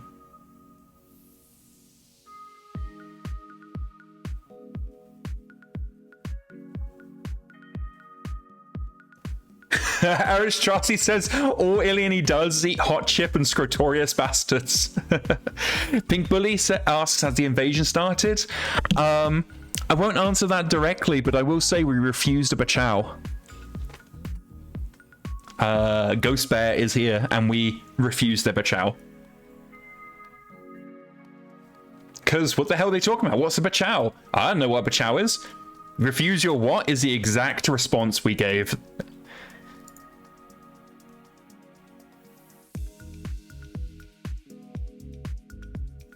But yeah, we finally fought off the Fed rats only for a bigger threat to arrive.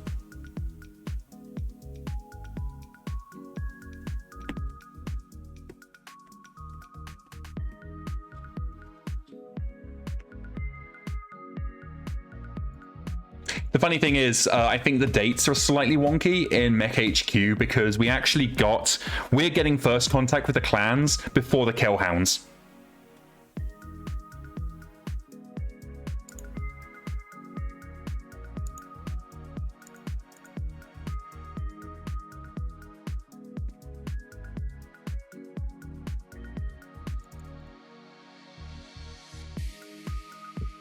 King Miles says, at least you'll now get paid for that salvage you definitely got. Definitely get. So that's the thing, like our salvage has been bumped from 0% to 100%, but it is all exchange. So okay, so Force Reputation is now showing. King Miles says free Rattlehague Republic shouldn't be getting clan visits until 3050. We're in 3050, I think. But yeah, no, it's a little bit premature, but hey ho. Strassi says, I don't think salvaging your own mechs is profitable. But yeah, it's a little bit premature, but it tells a good story. So later I will need to come in and put a Force Reputation report, but right now we don't have one, so that can wait. So we can see that right now our Force Reputation is 1. So what I need to do is I do need to add in a way for the GM to come in and edit the... Oh, the Killhounds met the clans in August of 3049. Okay, so we're not... we're about... Okay, so the Killhounds have met the clans. Whatever. Either way, we are a little bit premature, but that's all fine. Okay. So yeah, it looks like most people are... That's all good. Oh no, a missing resource. That's not ideal. Let's go ahead and figure out what we did wrong.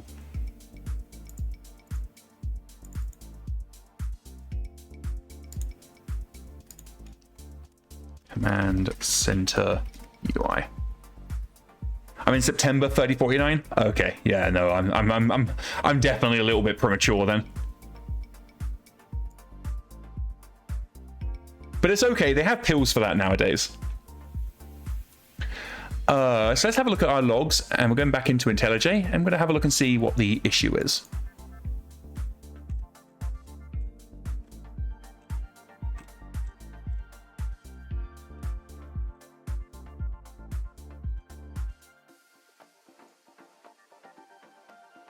The clans were just so eager to get stuck in, they jumped the gun a little bit.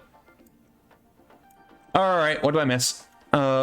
Spend on reputation is missing. Well, that tells me a couple of things. One, it means that I fucked up. And two, it means that I fucked up and accidentally used the wrong thing. So...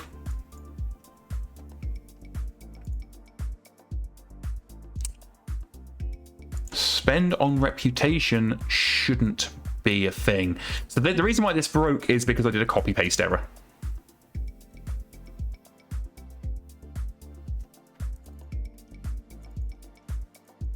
That's what it should be. However, reputation should be fame now. To avoid confusion between reputation and a time of war reputation, we changed it so that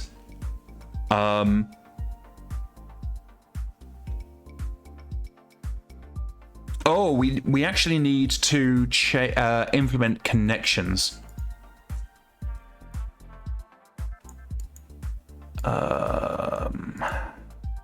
How do I work? How do I work with connections?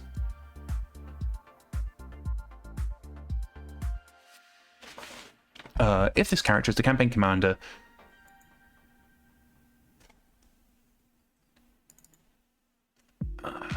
Cam Ops Force reputation be adjusted by them.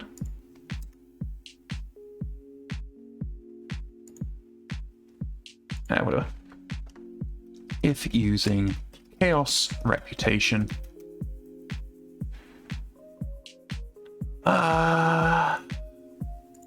No, actually we can.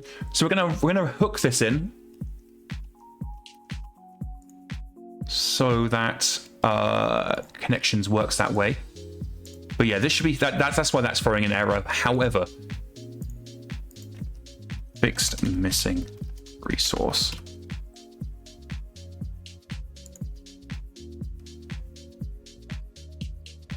We are going to go ahead and jump into how we calculate reputation. And where's my force reputation? Calculate force reputation, calculate average reputation. That's what we want.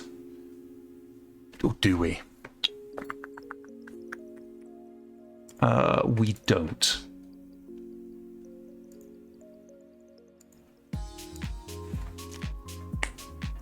That's no longer mode reputation. Let me just rearrange that to mean reputation.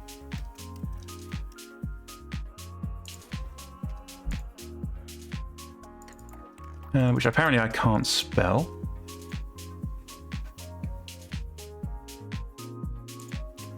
Chaos campaign reputation has been updated for blah. Reputation for personnel was rank. Your debt penalty was rank. Commander connections was.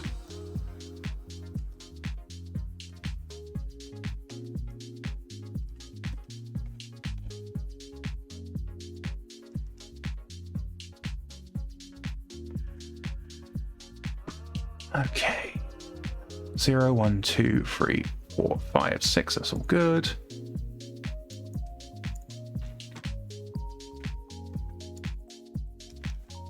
Int commander connections equals get camp. Oh, we've already got campaign. So campaign get force.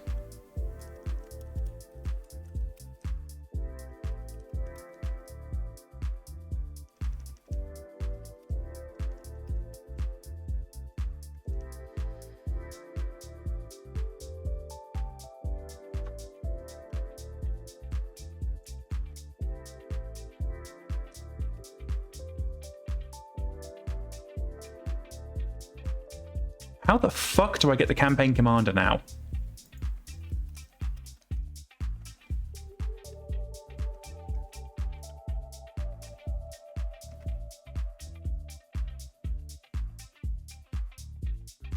Use force human resources, get commander. So campaign, get player force, get human resources, get commander.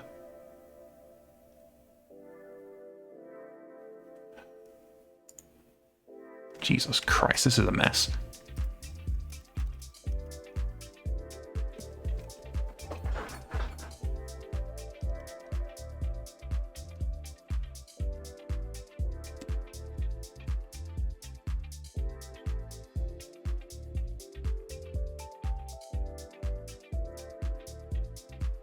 Boolean is clan force.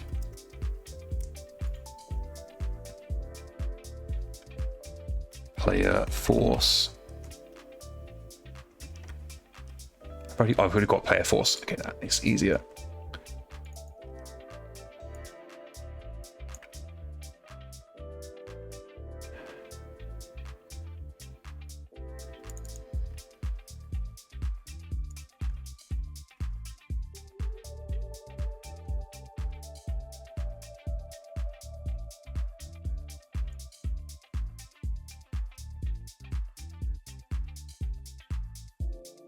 person commander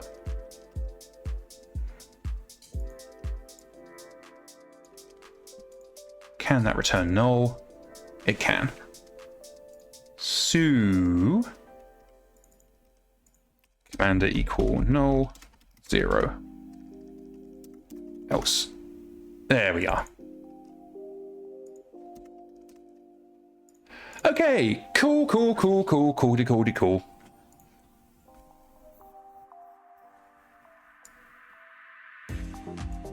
I'm just going to go and break this out because this is fucking tedious. We don't want to do that one-on-one once. Go away, AI.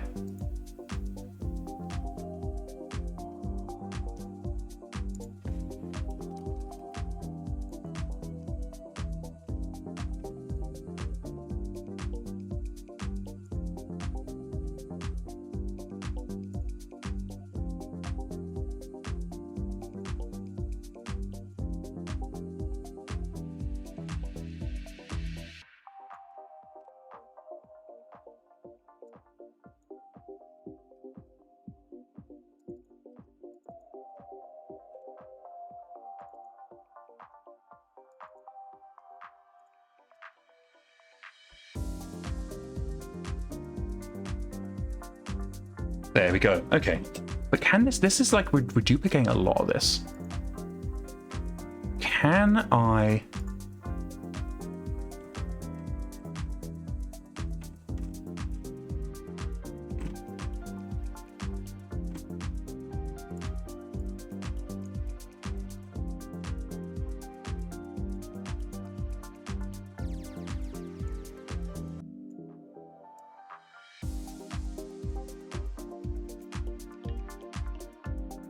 No, that all checks out.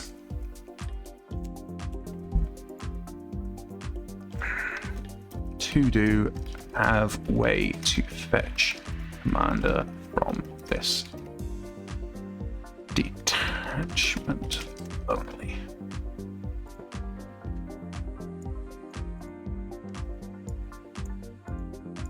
No, we'll just have the campaign commander be a global thing. That just simplifies things significantly.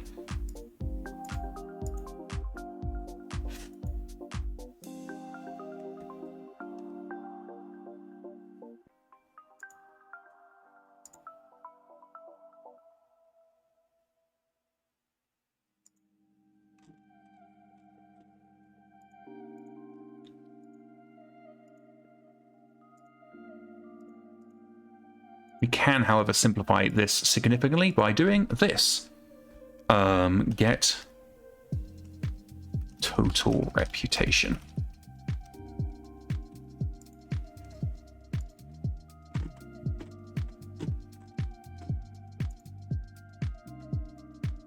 So personnel, campaign, player force. That all checks out. But one thing I do want is to double check, why do we need campaign here?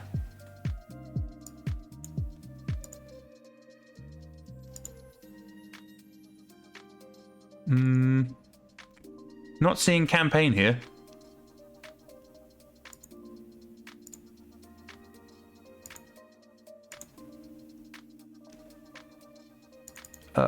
What?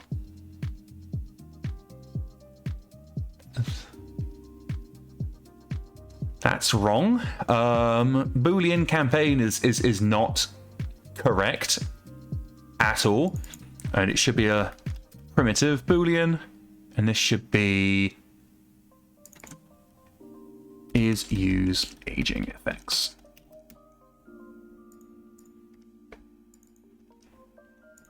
Well, I'm glad I investigated that, because that was absolute fucking nonsense. And here we have the actual campaign being passed in. And we need that for adding a report. Okay, that I can get behind. And we need that for the commander connections modifier? Really?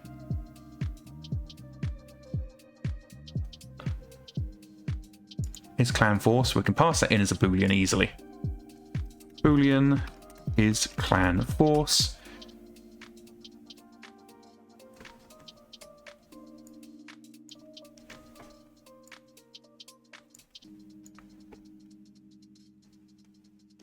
Okay, but we need to have campaign options there. Well, we can just pass in campaign options then, rather than passing in the whole campaign object for one option. There we go.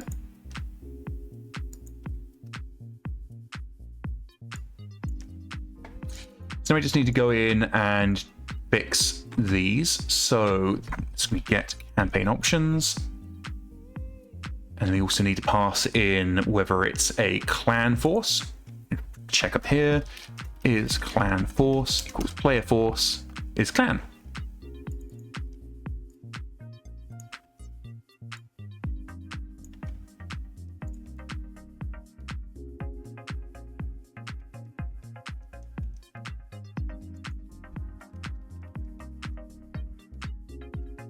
And that seems to have checked out everything.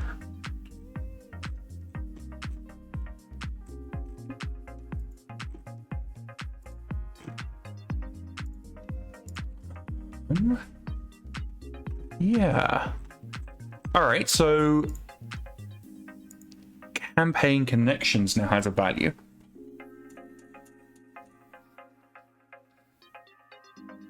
No, this is too powerful.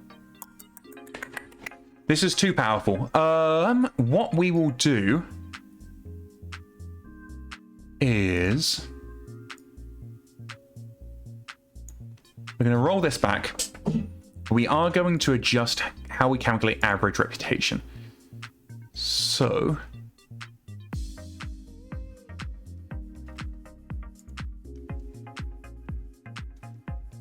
we are going to add on get adjusted connections.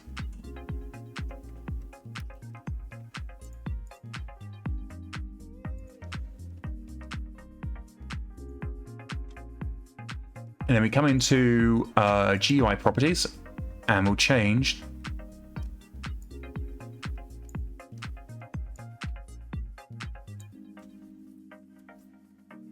character's reputation is modified by blah.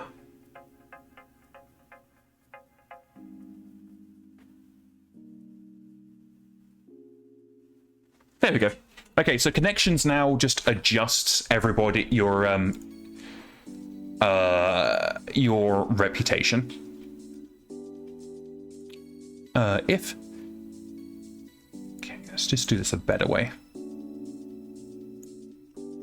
If using camops reputation, and this is campaign commander force reputation increased by blah. Otherwise, chaos reputation is increased by blah.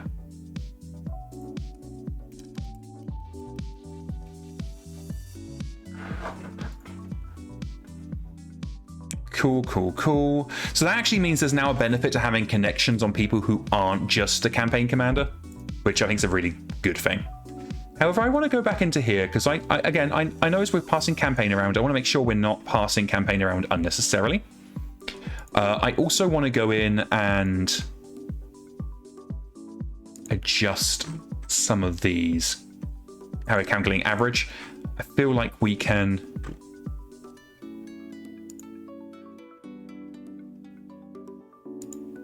simplify this significantly. Because we're fundamentally doing the exact same checks up here. So let's go ahead and extract this. This is what we did previously. So get total reputation. We'll keep the original signature for now. And we can come down here and we can actually get rid of all this. No, we're not. Detachment. Detachment's what we want. Because actually we want to pass in. I did this wrong. Mr. Bear? Mr. Bear, you're having a dream, buddy. I don't know if that was picked up on the microphone, but Mr. Bear was having a big old dream and he was having to bark at people in his dream.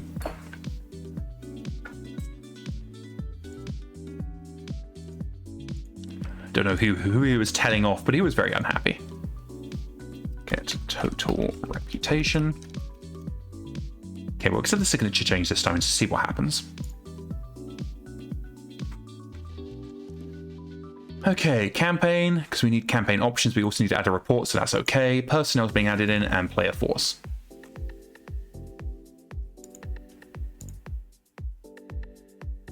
While this is being passed in, we just need loans. So list of loan, list loan. So the reason why we're changing this is the goal is to always pass in as little information as you can. So that you're just processing things as little as possible. So this is going to throw up some wobblies, but list loans equal player force, get finances, get loans.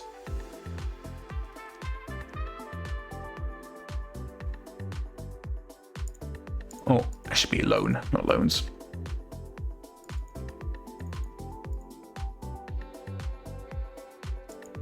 Is anything else we're fuffing around with?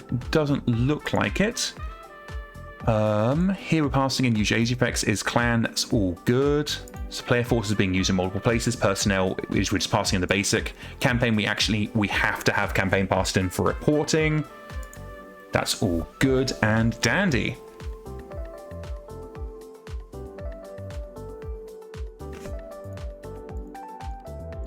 I'm just going to move this below detachment reputation. Now we've not duplicated across here, so we're actually duplicating a whole bunch of extra information here. So let's go ahead and get total reputation.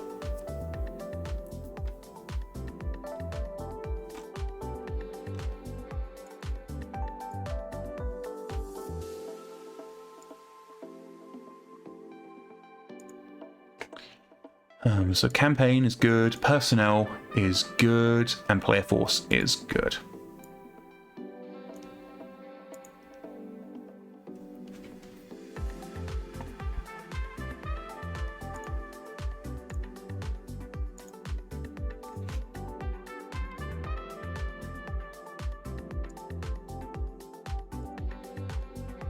String formation name.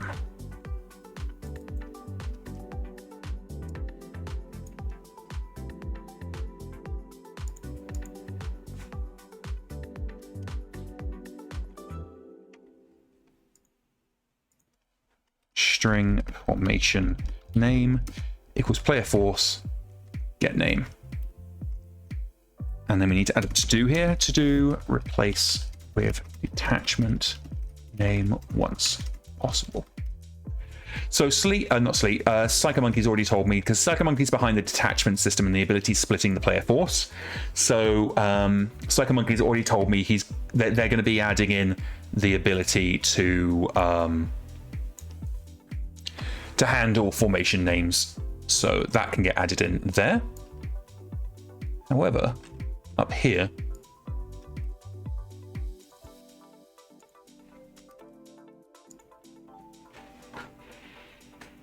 okay, so we've got detachment reputation, we've got calculate force reputation, we can do total reputation.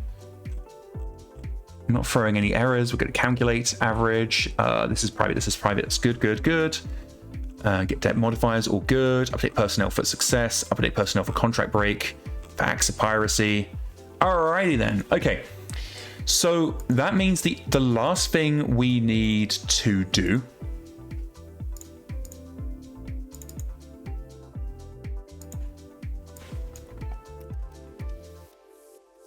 is the ability to modify the reputation. So how do I want to do that? So we want to go to the personnel table mouse adapter. That's the place we want to be, so we can close out others. And what we're going to want to be able to do as a player, we would like to be able to select everybody that we care about and then modify their reputation en masse. That's what we want to be able to do. So we need to go down to the GM section.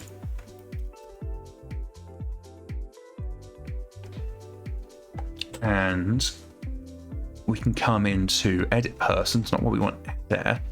We want the roleplay section.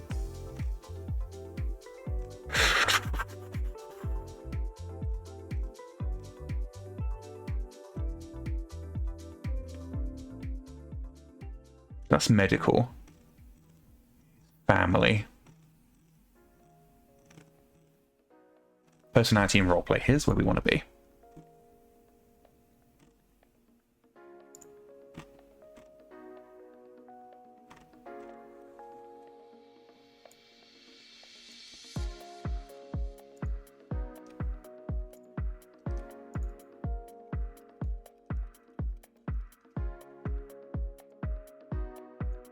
Change reputation, and then we also want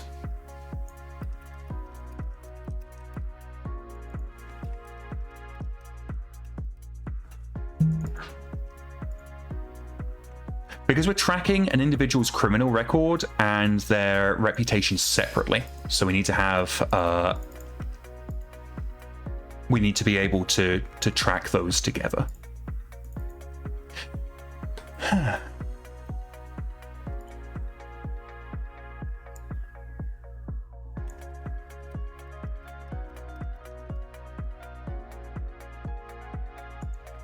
And we can also change this to get text rather than resources get string, which is the more modern way of doing this.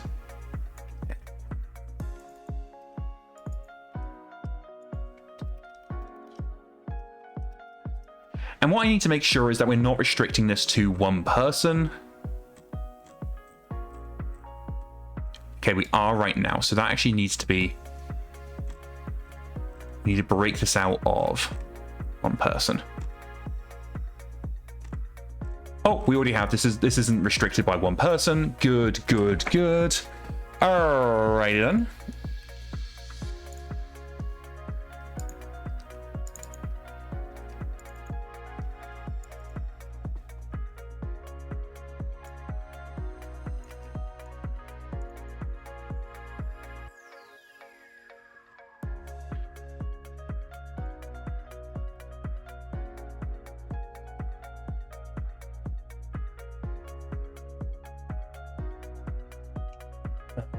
It's J option dialogue.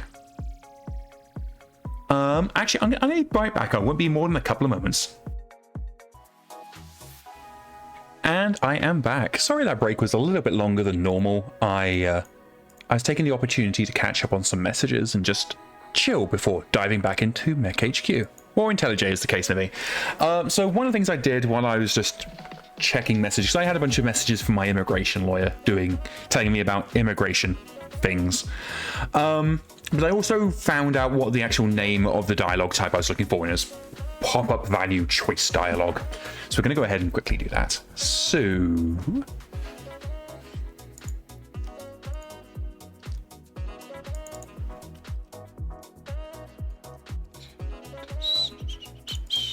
reputation.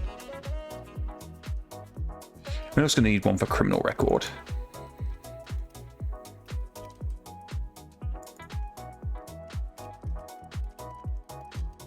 So if you're doing the naughty things, you're going to have a lower reputation.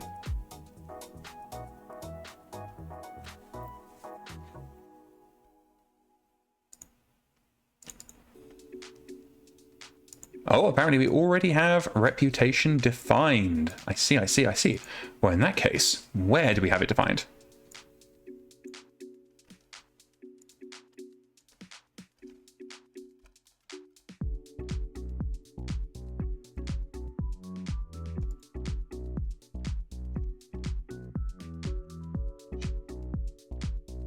I mean, honestly, I'm just going to reuse these rather than faffing about. And as I mentioned earlier, this should be using get text.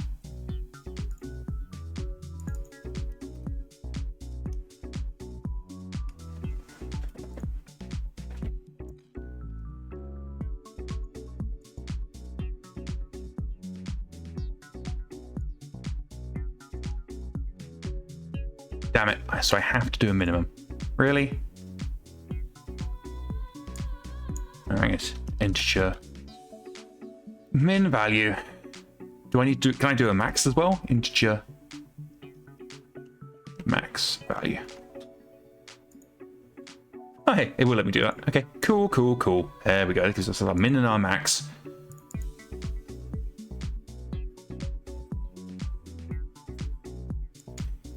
Let me just double check how this is being handled elsewhere. Alright then.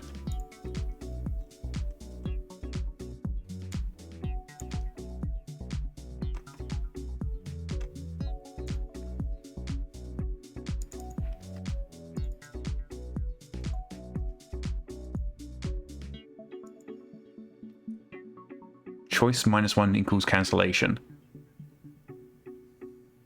That doesn't seem to be how it works. That seems actively wrong. So let's go to change XP. Set XP.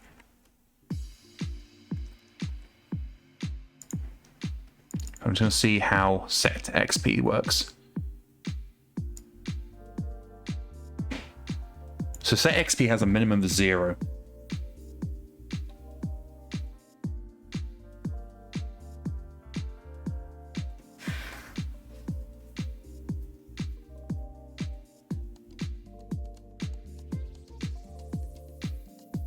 I really don't. This is so dumb how this is set, how this works. That it doesn't have a cancellation function. But I really don't want to have to develop an entire new dialogue system just so we can, so players can cancel without affecting the character. Ah, fuck's sake! Why is this so bad?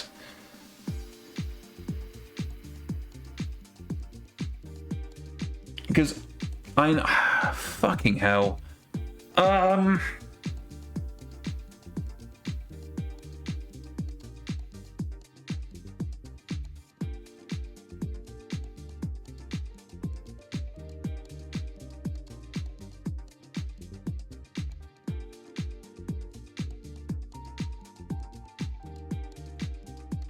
Let me track Draconis Reach as to whether there's actually any issue with there being negative reputation. Reputation 25.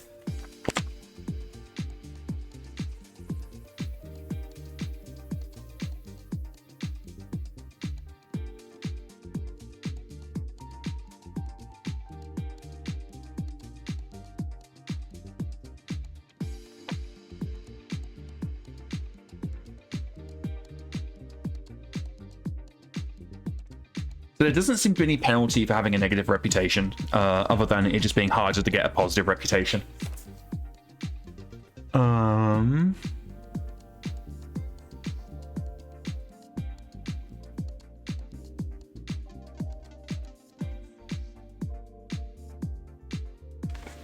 Okay, here is what we will do.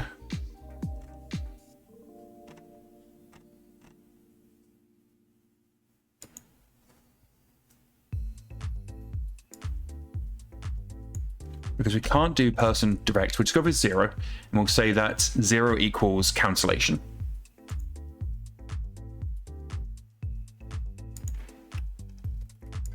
And we'll see if that works. So for person and people, person set reputation, direct, and that is going to be choice.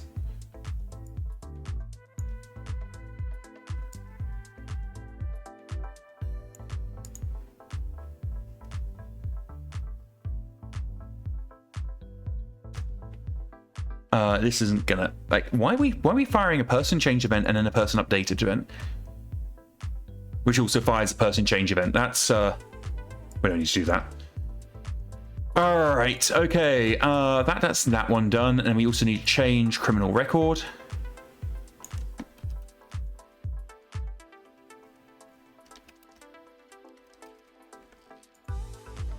Apparently that's not what I called it.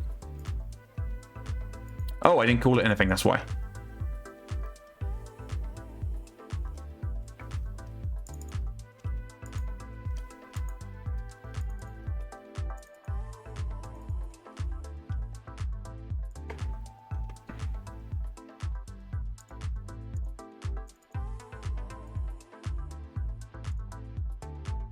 Actually, we are going to change this slightly. We're going to change this to set reputation and set criminal record.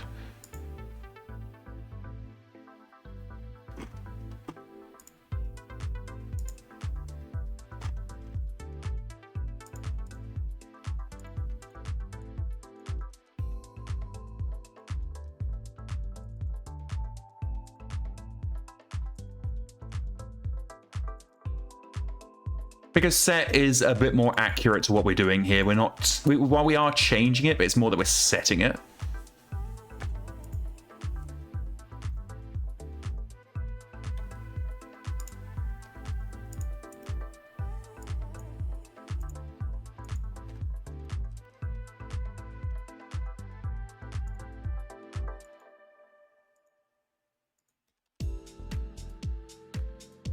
Oh, lordy, what am I doing here?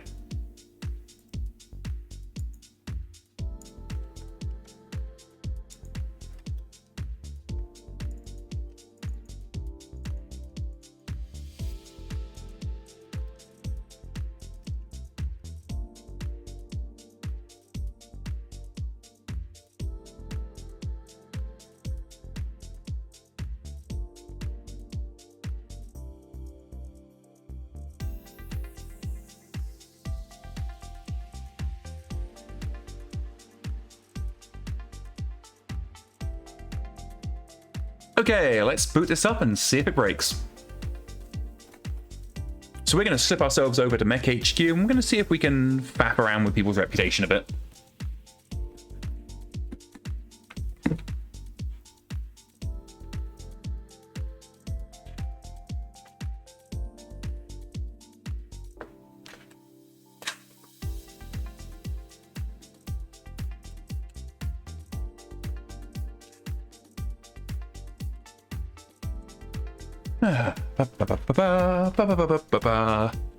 Oh, I'm running low on water.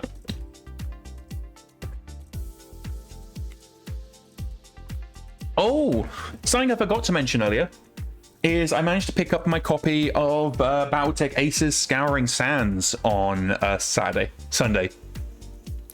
My copy of Aces hasn't arrived yet, but I do have Scouring Sands. So the wonderful day when I can finally press gang my loved ones into playing BattleTech is coming ever closer.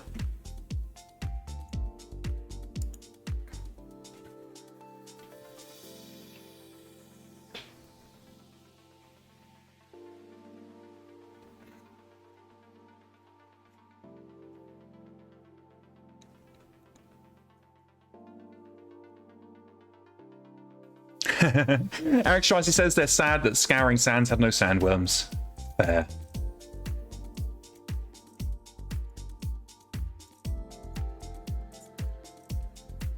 Oh, Spice, what's up with that? Right. Okay, so we're going to go in and... Oh, no. Well, I think it's safe to say that didn't work. So let's go in and figure out what the fuck just happened.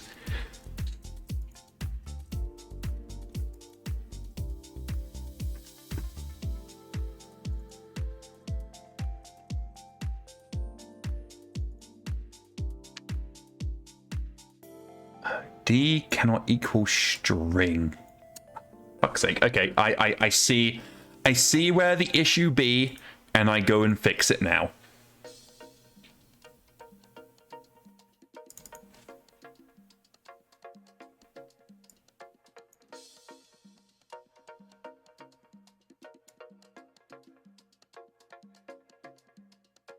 There we go. That should fix it.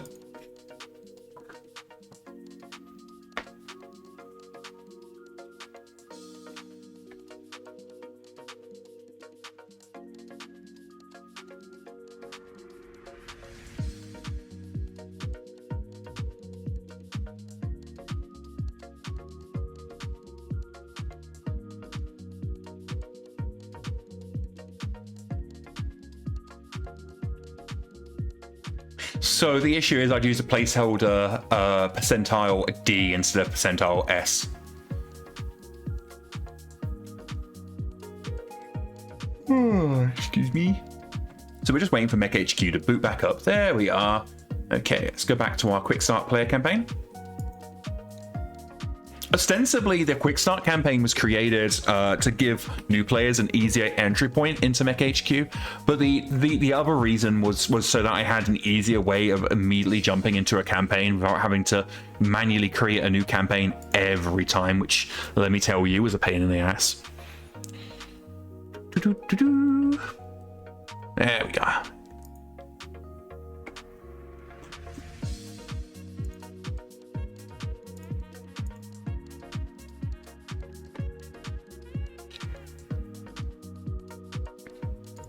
Okay, let's try this again.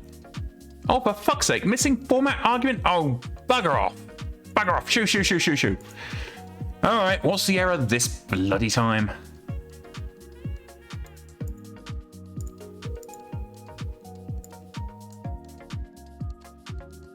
Format specified exclamation D. Where the fuck's it? I thought I just took that out.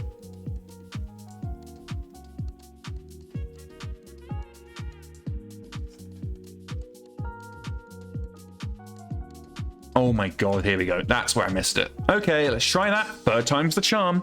Hey, Hammer, welcome back.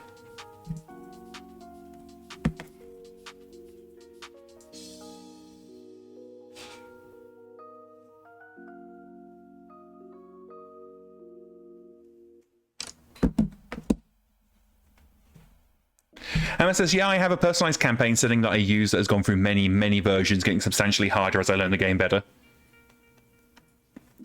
Yeah, so Hammer's saying they're slowly beating Caspar and Princess. Yeah, so Hammer's been working on some massive updates to Princess, which is actually, while simultaneously working on Caspar, which is going to be the new AI that will replace Princess. Right now we're working, so those of you who were with us on Friday will have noticed that, might remember that we ran into a problem where Princess was grossly out-tunning us and outnumbering us, but wasn't prosecuting the attack, which meant that we were able just to sit back and kill her forces one by one as they filtered in. So what Hammer did, after I gave him that feedback, he's gone in, we've realized the issue, and we're working to try and fix it so that when Princess has a significant advantage, she's actually going to go in and kick ass. Hammer's actually sent me some comparison GIFs, so in a couple of seconds, once we fixed our current issue, go in and have a look and see what this looks like. What do you mean it's broken still? Grumbly, grumbly, grumbles. Where is the issue?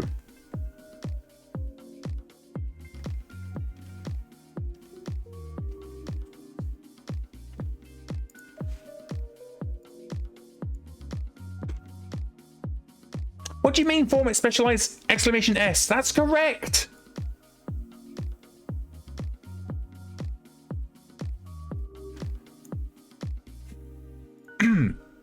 As you can see, we're having difficulties.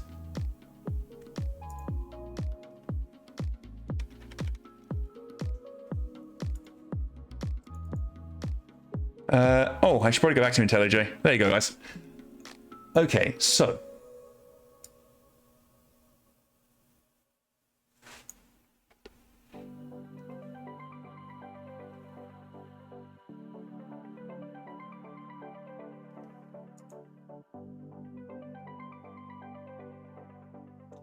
Vidarian says I should hydrate. I have been hydrating.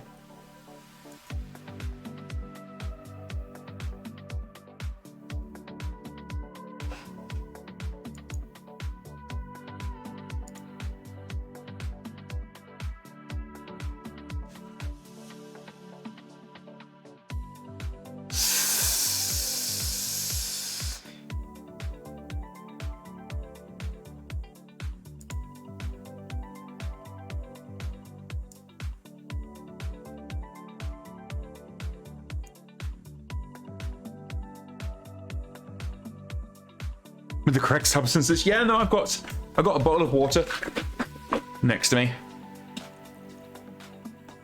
Glug glug, King Mile, thank you. I've got my water in my hand, and King Mile's getting me to stretch because I'm turning into a grumpy bitch.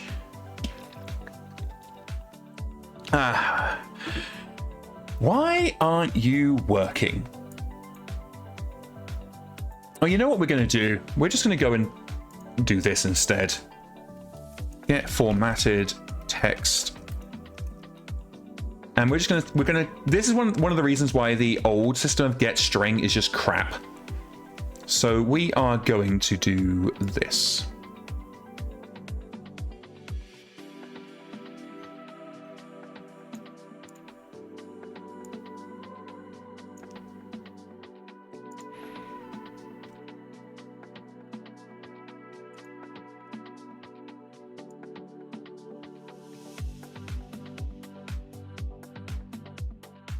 Also, I've realized the issue. It's because we had 2 key entry points, whereas the old system you'd have to specify them every time. Whereas in the new system we could just do it once. So that we found the issue at least. Hooray! Vidarian says water. Amateur. We all know pros hydrate with caffeine, so I'm only allowed 1 coffee a day. Otherwise, I get the jitters, and I'm only allowed 1 coffee ration a day, and I've already finished aforementioned coffee ration. So now I'm only allowed to have water for the rest of the day. Sucks. Though, the way IntelliJ's been going, it's practically going to drive me to drink at this rate. Okay, waiting for MekHQ to boot back up, and then we can check to see if everything's working.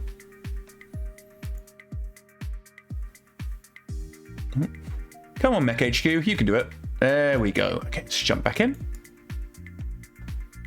So this, knock on wood, should work.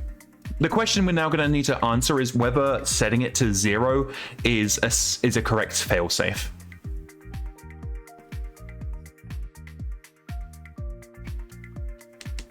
Radar says between the Pop 4 and IntelliJ, it's amazing Illiani has a functioning river. I don't actually drink that much, I'll be honest. When I was super depressed in the UK, I actually drank a fair bit, but nowadays I don't really drink that much. Hi, Mr. Bear.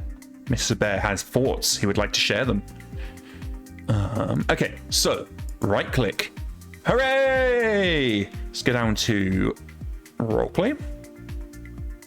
Oh, well, that's not working. That's okay, we can deal with that. So let's go ahead and change our reputation. So right now we're reputation 1. So we're going to change that to reputation 10. There we go. Okay, that works. We're now going to change it to reputation -10.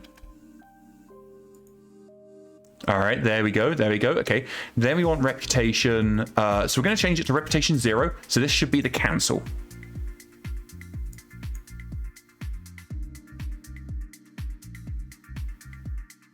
Okay, that's correct. That's correct. Then we want to go ahead and so that was cancel. But what if we actually want to set it to 0? So change reputation. That didn't work. Let's try that again. Change reputation. We're going to change it to 5. And then we're going to go in and we're going to try and change that reputation. We're actually going to click accept. Yeah, okay, so you can't set it to 0.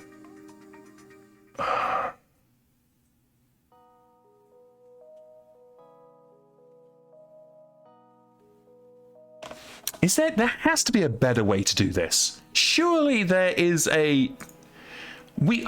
Okay, what I'm about to say may sound very disrespectful, but surely we don't have a dialogue system that has no cancel state but has a cancel button. Like, surely not.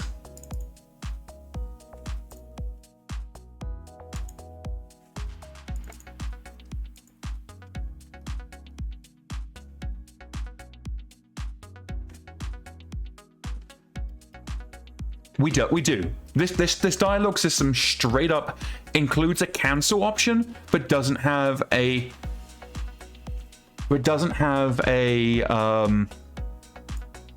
an actual function built in for what to do on close. It just has... Oh my fucking god, what a decision. What a decision that was made.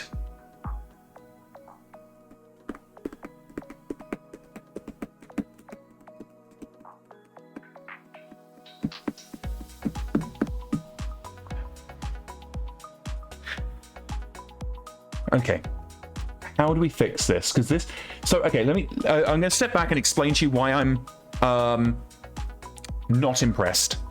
So if we go back into MekHQ even, I can show you. So if I go here and I go to change reputation, okay. As you can see here, it has a cancel option. So what you would expect is that if you click the cancel option, it just has a special Boolean state or something that then tells it not to perform the operation. That is not correct. The cancel does not have a special state at all. It just applies it as if you hit OK and only does cancel if the number that you've chosen just happens to be the magic number that specifies for cancel. That is fucking ridiculous. Okay, I am generally pretty chill about some of the decisions that have been made in the past, but having a dialogue that includes a cancel option, but the only way that cancel option works is if your magic number equals the magic number set in the code as cancel. That is incredibly bad design. That is not good.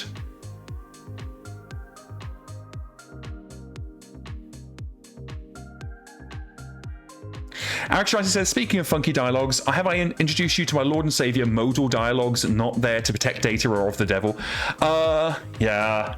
We overuse modal dialogues in MekHQ because MekHQ is basically old, and there are plenty of states where we need the player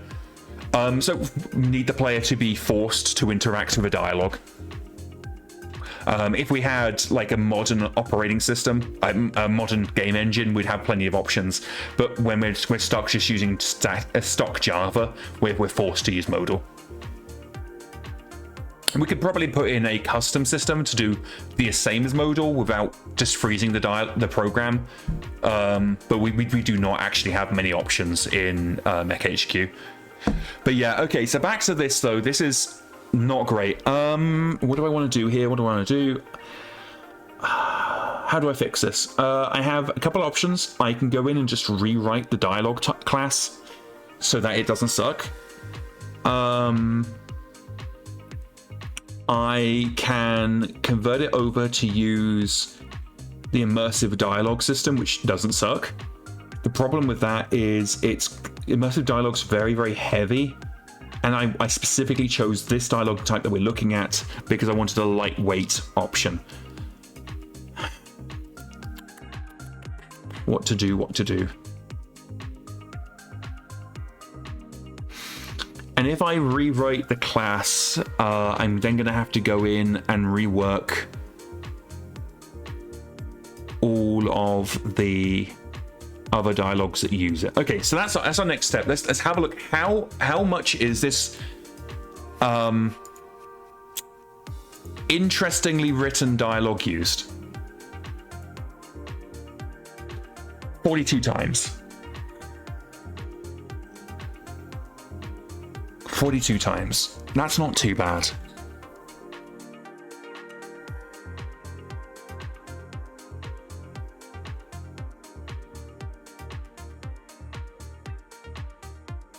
Okay, so the play now is because we don't want to use immersive dialogue for this. The immersive dialogue is far too heavy, but clearly there is a need for in the code base for this style of dialogue. It's used 42 times, which maybe is an hour to replace it out. It means working with J dialogue, which I can do. Okay, so what I'm going to do is we are going to rewrite this dialogue to make it not suck. This has been in the code base since like 2018. Okay, I will rewrite this off screen because I'm going to need to basically rewrite this entire class, and I do not like working with UI on screen. Oh, I'm getting a message from Drake. Hopefully that's good news. Oh no, Drake's just laughing at my humors. Okay,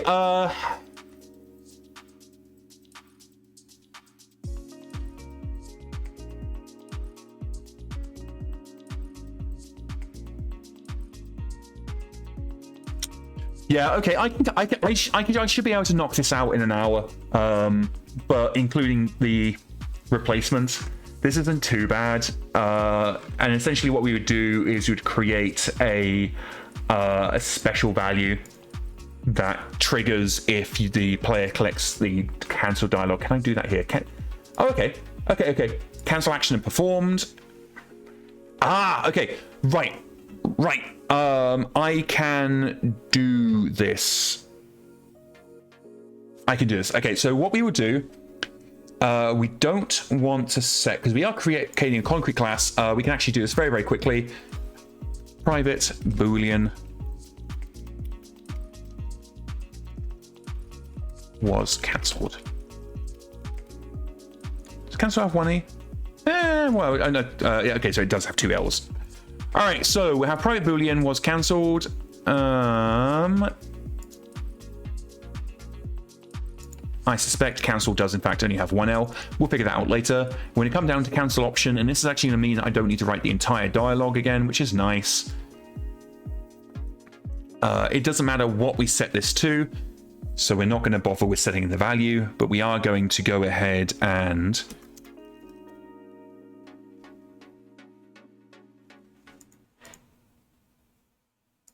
interesting that we need to specify this, but whatever.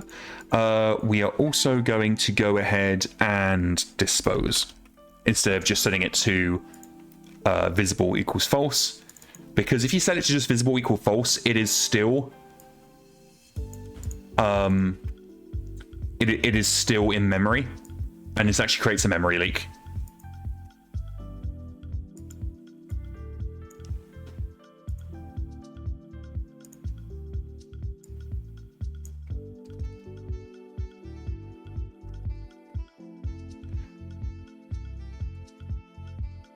Okay, so once set visible equals true, that's good. Okay, so now what we're going to need to do is go in and fix all the other calls. We also want to call here public Boolean was cancelled. There we go. Okay, so let's start making this not suck. Also, I apologize.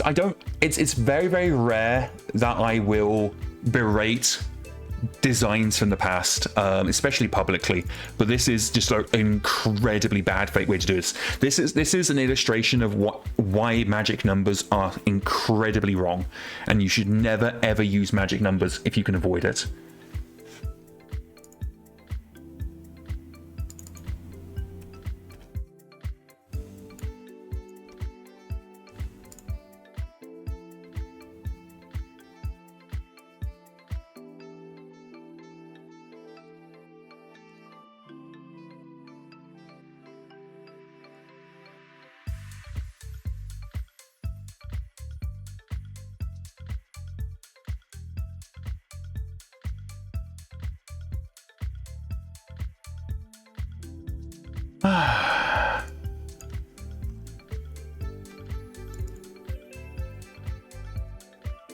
The hell is IA?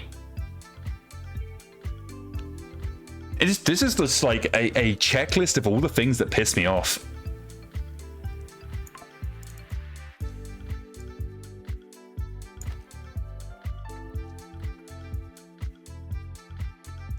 Okay, what the fuck does IA stand for?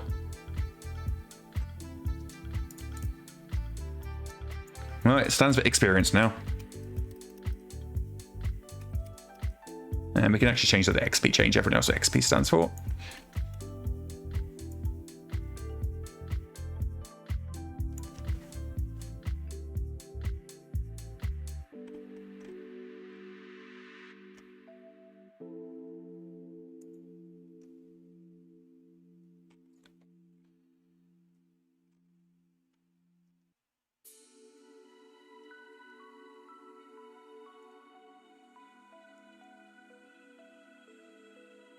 Darius' interstellar expeditions. That could be an option, but unfortunately, this is about changing XP. So,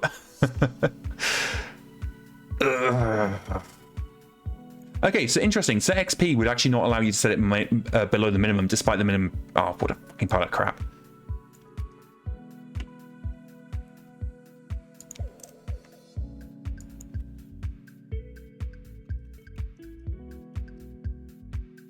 Grumbly grumble guts. I am such a moody bitch today, but this has really upset me.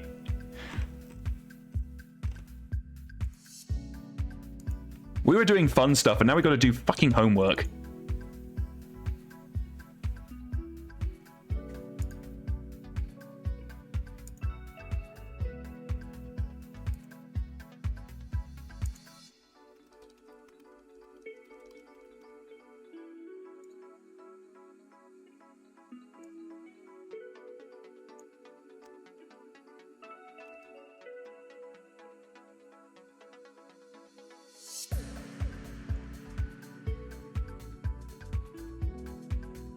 And of course, because I'm having to do a whole bunch of this, I then need to go back and double check to make sure I'm not doing anything incorrect.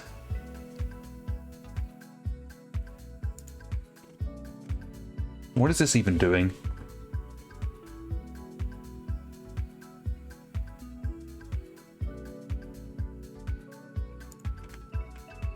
Initiate market menu.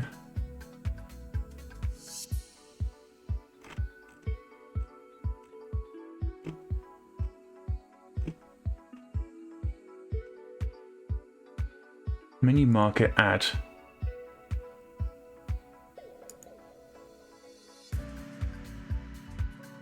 I have no idea what the fuck this is doing. This can stay how it is. There's not a cancellation clause. We're just going to assume it's working as intended. Bulk purchase dialogue.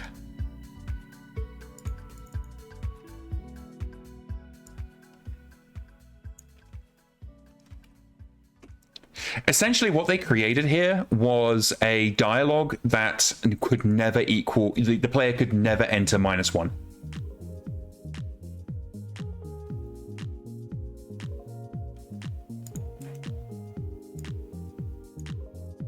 Because if the player ever entered -1 into the dialogue would consider itself to have been a cancel state.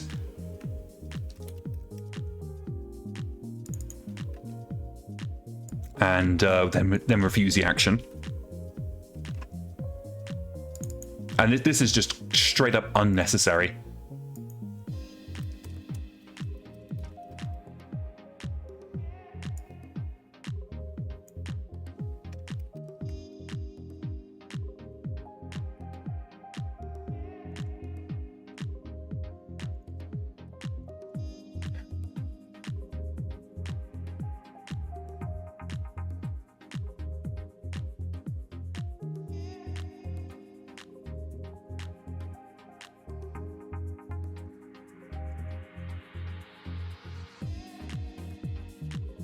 So one of the things you'll notice me doing here as well is I'm going in and renaming the variables so that they have actual meaning rather than being PCD, which stands for pop-up value dialogue, I guess. It's significantly better to just give it a real name.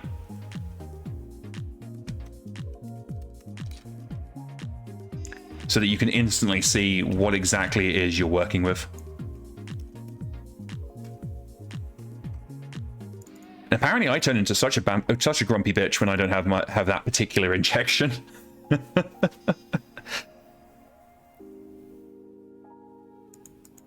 Dialogue's not a great thing here, but add quantity dialogue. And interestingly, I don't know that we actually need this set visible here. I thought the set visible was actually being defined in the dialogue, but I could be wrong because they all seem to be following it up with set visible, which is another anti-pattern I really don't like. Because in what circumstance would you initialize this dialogue and then not want to show it? And what it does is it creates a situation where a newer developer comes in, they initialize the dialogue, and then don't know they should show it, and then suddenly you have who knows how many dialogues taking up space in memory, but not actually being visible to the player.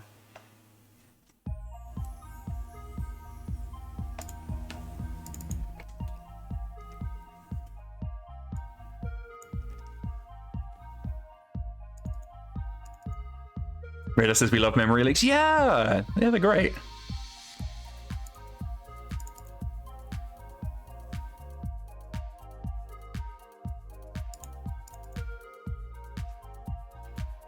Because I wonder, how the fuck does this work? Because this has no cancel state. So, yeah, what's going on here? Return. Okay, let me have a look at this. Oh my god, the cancel state's hidden elsewhere. Oh man, then the cancel states aren't even in the area where the dialogue is. Oh, this was sent to spite me specifically. So not only is it a magic number, but it's a magic number that's not even being handled where the magic number is defined. So now I need to go back through all of these and make sure that we're handling the cancel states. Here I have no idea what's happening here, so we're just going to assume it's never cancelled.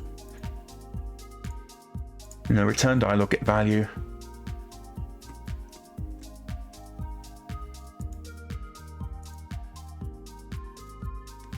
Yeah, okay, so this ignores the cancel state, basically. I'm not going back and fixing that. That can be a future problem for future people.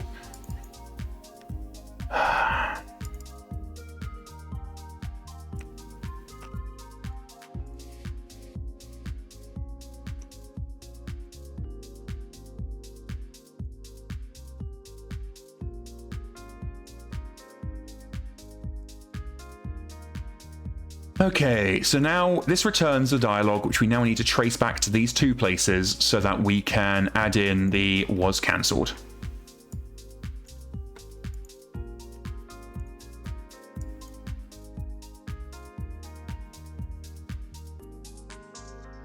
There we go. Okay.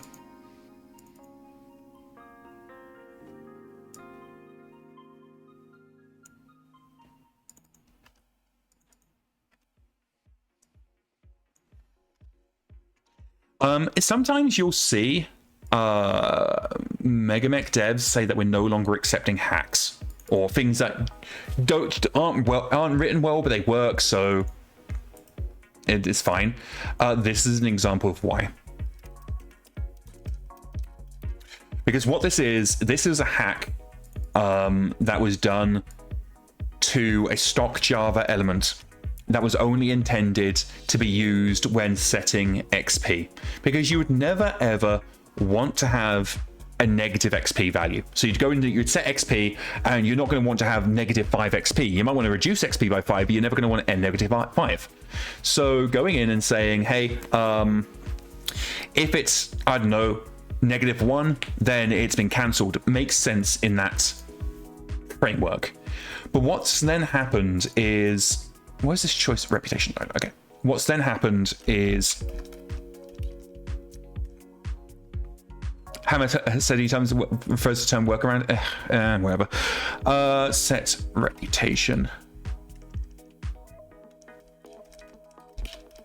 But what then happened is this pop-up value choice dialog became a general component that could be used anywhere. And at that point, having the magic number of -1 equal cancellation suddenly becomes a problem.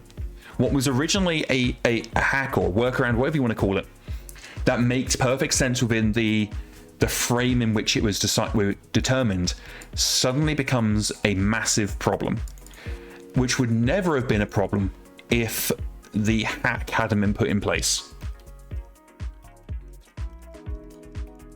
If the dialogue had been set up properly, and you saw all I need to do was add a single boolean, then the hack wouldn't have happened, and this issue here would never have happened, because we'd have a very clear cancellation clause. So just the decision to make a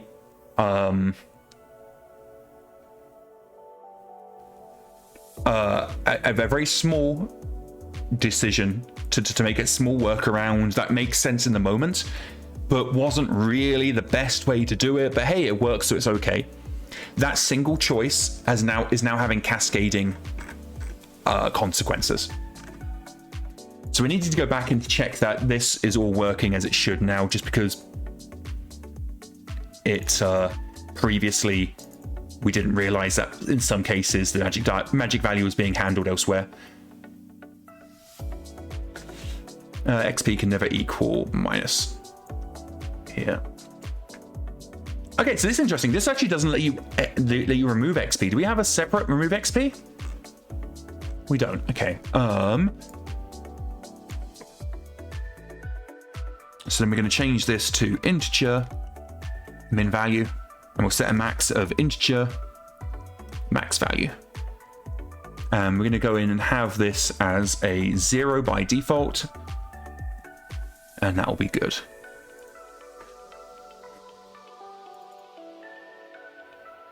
Set XP, we probably really should be adding the minimums and maximums to stop people from going crazy. Oh, there we go. Oh, set XP should have a minimum of 0, I beg your pardon. There we go. Okay, so that's all good and dandy-do. Do we have any more overloads? Okay, that looks like it's the last of the overloads, so that should be fixed. So let's go back into what we were actually working on and seeing if it is indeed fixed. And my little grumpy grumps can be can end.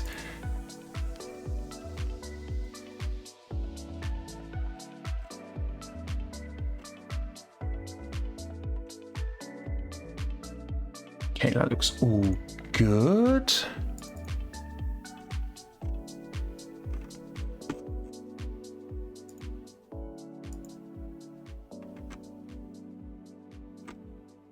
Okay, so let's boot up and see what happens. Apparently I cannot spell today, which, well, isn't that unusual. Have some water while we wait for MegaMek to boot up. And then once we've confirmed everything's working, we're actually going to go and I'm going to launch Discord. I'm going to show you the cool thing that Hannah shared.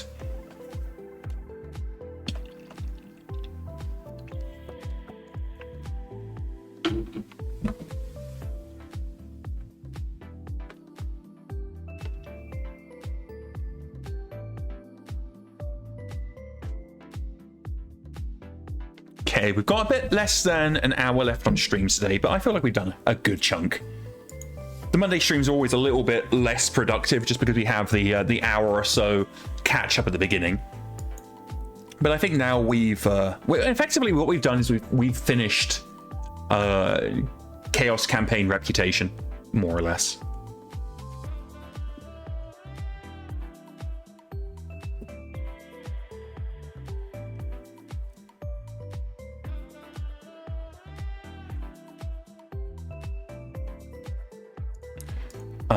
There is a campaign option I need to go in, and I just need to change it to like Commander's Reputation.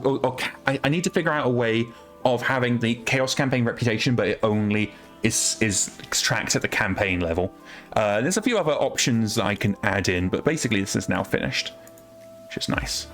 And again, if you're noticing these errors at the bottom, that's something that IllianiDev, the UI guy, is aware of. He's going to come in and fix it. So let's go back to what we were doing. So we're going to go, I need to fix that. We're going to set reputation to 5. Reputation's 5. We're going to set reputation to -5.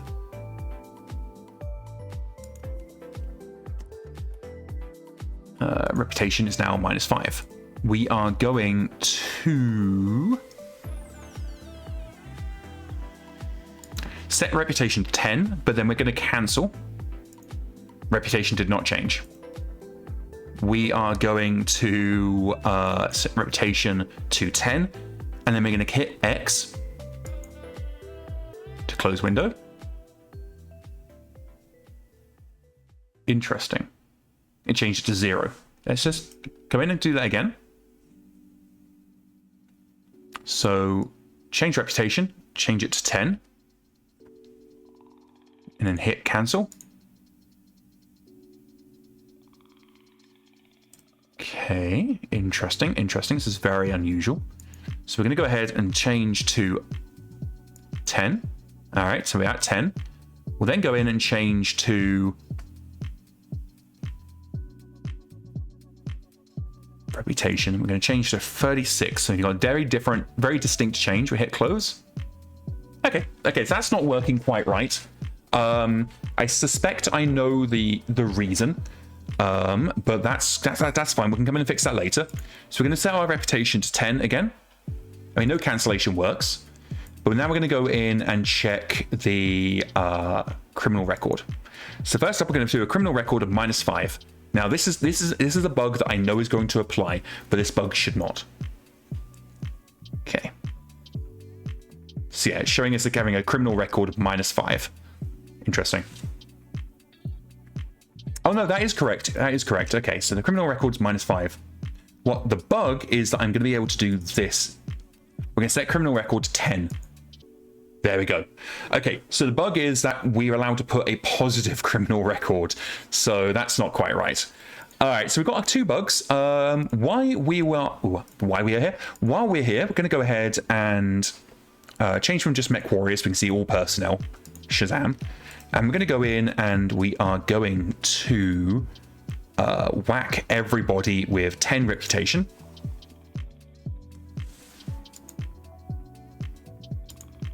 And then see if what happens if we advance to Monday.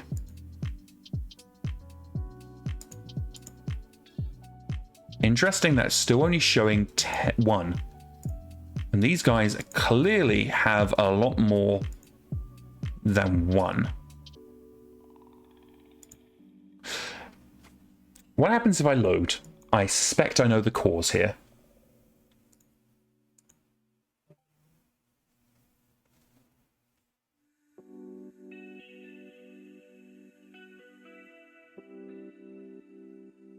Still 1. Interesting. Interesting indeed. Let's go and see if there's anything in the log over in IntelliJ.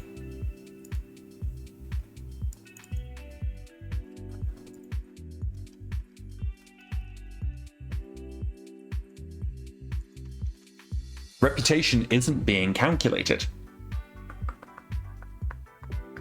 Have I just straight up forgot to set reputation? Looks like I did. All right, okay. So let's go ahead and push these dialogue changes. Let's go and fix that very briefly. So that's set criminal. That's set criminal. We know we got change reputation. That should be set. Oh god. IntelliJ's lagging a little bit. There we sweat.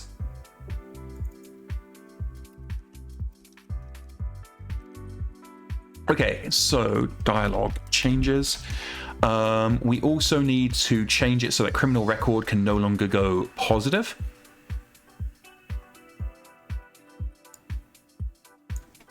There we go. And our next step is to figure out why we're not calculating reputation.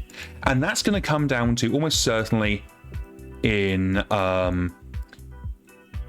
campaign new day manager. So campaign new day manager.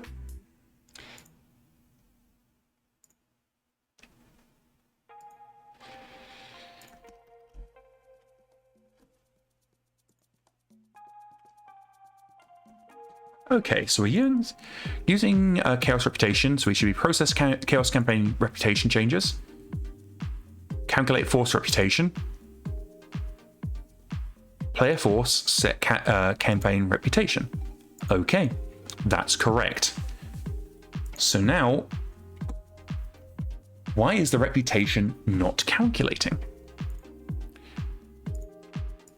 So get total reputation.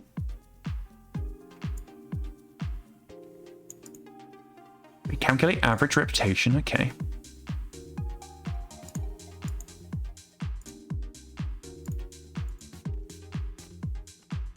So I should have this in my log, which I don't believe I saw. Yeah, so that's not being calculated.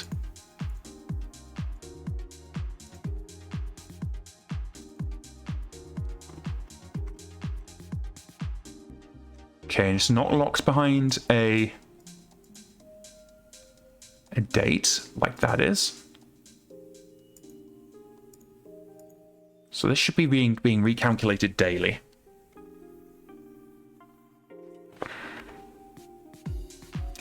So the next thing to check is, are we using Chaos Reputation?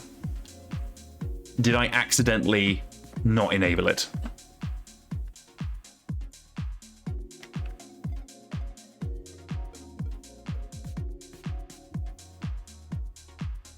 And if I have enabled it, is it being saved and loaded correctly? That could be also another thing. I'm seeing a bunch of messages from Hammer.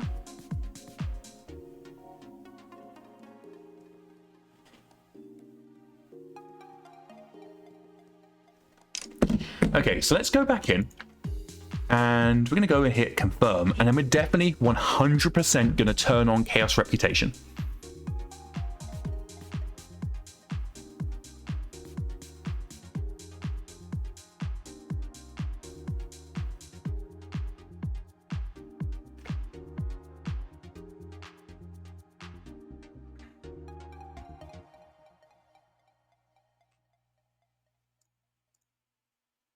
Okay, so Chaos Reputation is 100% enabled.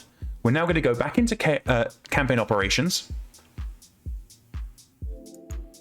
And we are going to verify reputation is set to chaos. It is. Okay, good, good, good, good. We're now going to go ahead and select everybody. And we're going to go and set everybody's reputation. We're going to set it to 100. And make it 1,000. Everybody can be super cool. Okay, we're seeing that everybody has their value. I advanced today, but it is still only showing as 1. Let's go into our log. And we are still not seeing that reputation has been calculated in the log. Did I accidentally set it? I did. It's set to only the first of the month. Okay, let's go ahead and hit new month.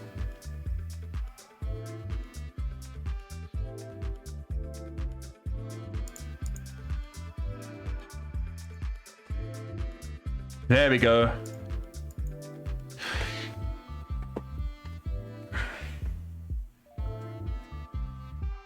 Perfect. Okay, so that does work.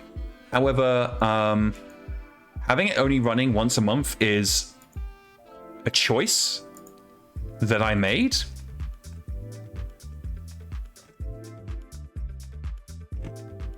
That I can't say I particularly agree with.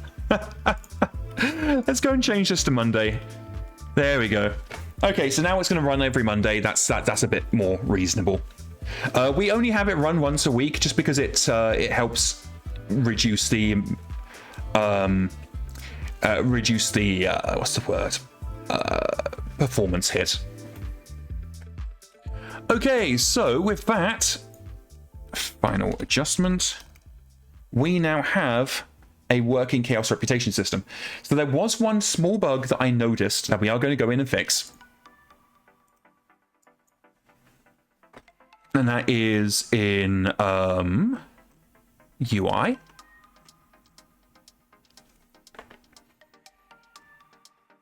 And I'm looking for the command center. There we go. Because if we're using the command center, we shouldn't then be adding any of this.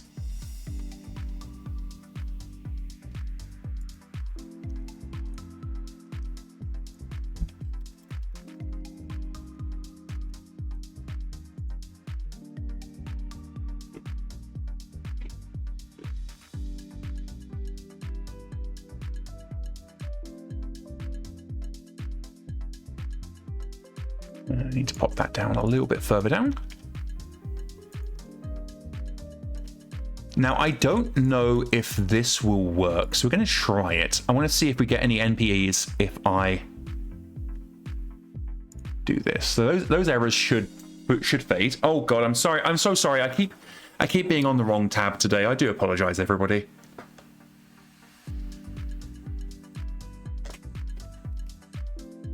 Unfortunately, the little view I have of my screen in OBS is like just behind my microphone. We are now loading back into MekHQ, and hopefully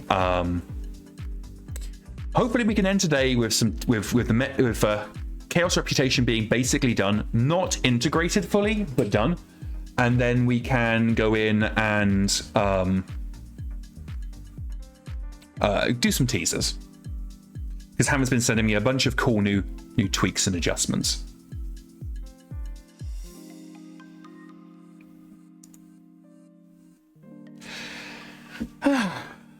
Tonight we're having Korean curry for dinner. My housemates, their family's Korean, so we're getting Korean curry for dinner, which I'm very excited for.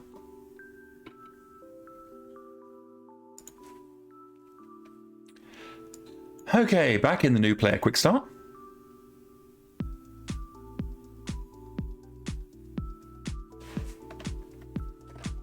And if you are enjoying the nonsense that I get up to here, please consider hitting a follow so you can be notified of when we go live. If you are having a particularly good time, the subscription button is in the place where subscriptions live. And all funds raised are going directly towards getting me a new computer so that I have an easier time of developing and producing quality content for you all. What else? If you want to donate in other ways, you can donate via bits. And also there is the tip jar if you want to donate but you don't want to go through Twitch. If you're not already, consider hitting up the IllianiDev Discord so you can hang out with us after stream. That's always nice. What am I doing? Okay, so we're basically going to... And experience rating's still there. Grumbly. I'm going to advance to new month just to make sure we're not going to hit an MPE.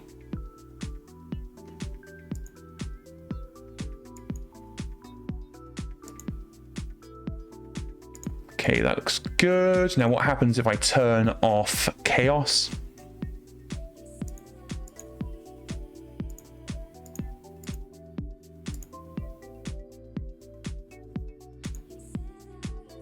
Okay. Interesting that this isn't tabulating.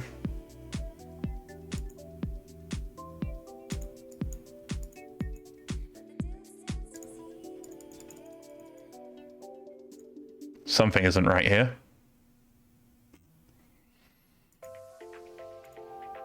Okay, chaos is off. What happens if I hit load campaign?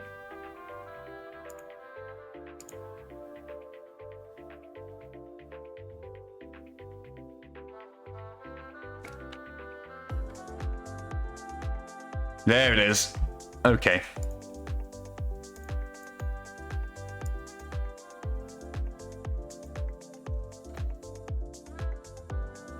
So I do just need to hide the part where we actually add it to the panel.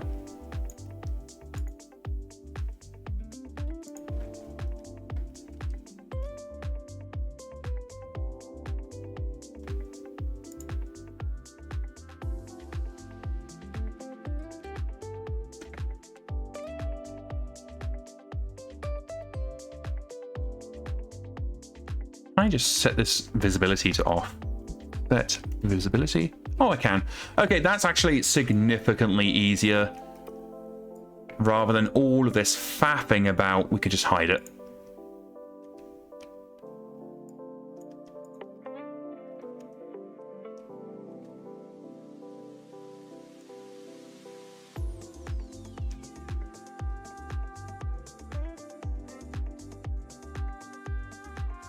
Wrong screen again? Oh, for fuck's sake. There we go. Sorry, gang.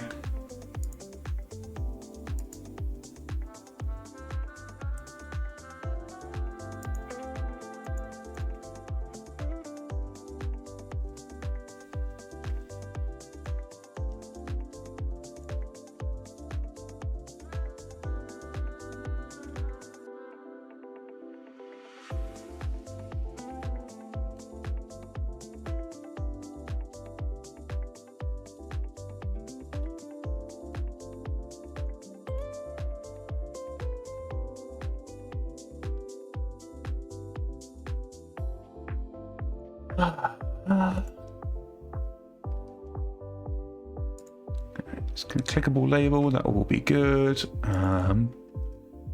Experience rating. So what I want to do here is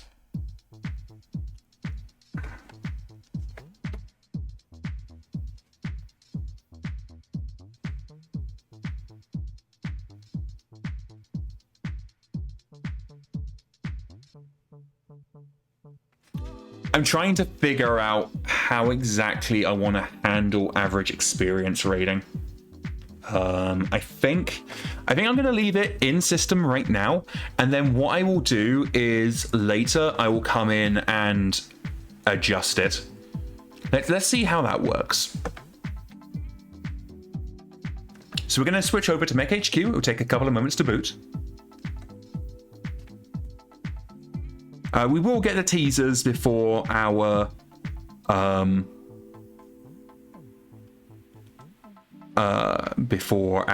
stuff, before we enter for today.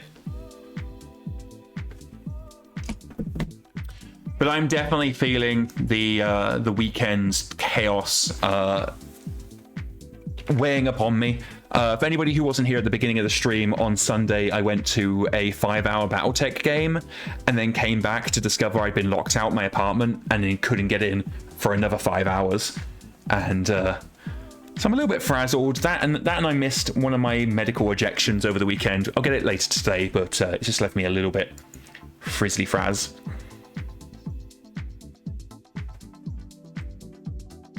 Both my housemate and my wife went out on adventures and forgot I didn't have a key. Hey, Griffin.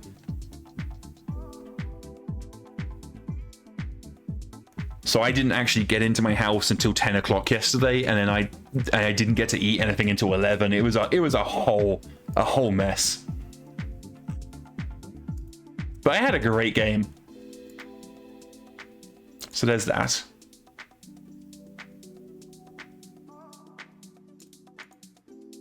Okay. So let's go ahead, give everybody a whole bunch of reputation. Actually, you know what? We can test this in a different way. Let's give them a whole bunch of crime. So much crime. Vidarian says, on the bright side, I bet you didn't pull a muscle in your back while tying your shoes. I get back problems, and you have my genuine sympathies. Okay, so that reputation's good.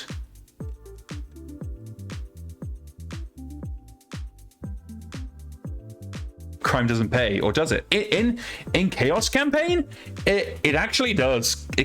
Crime can pay in Chaos Campaign significantly, and I am looking to implement that.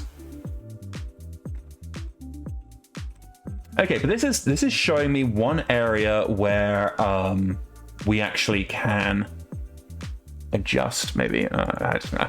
Okay, so what do we have left to do? We need to have a new force reputation dialogue. That's easy enough. And we need to have a way to calculate average experience rating when you are not using campaign operations.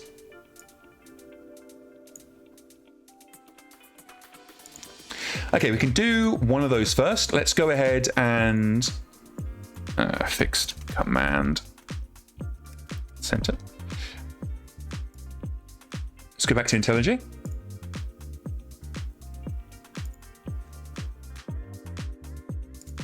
Let's go to Chaos Reputation, and we're going to go get public static int get average experience level. And for this, we're going to want collection people or person, and that's all we need. This is actually going to return a skill level.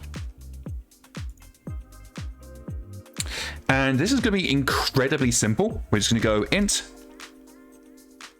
person count. Then we're going to go int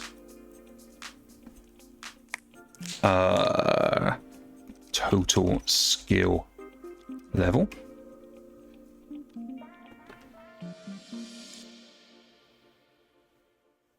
And then we're going to go for person, capitalize P please, per person, person, in personnel.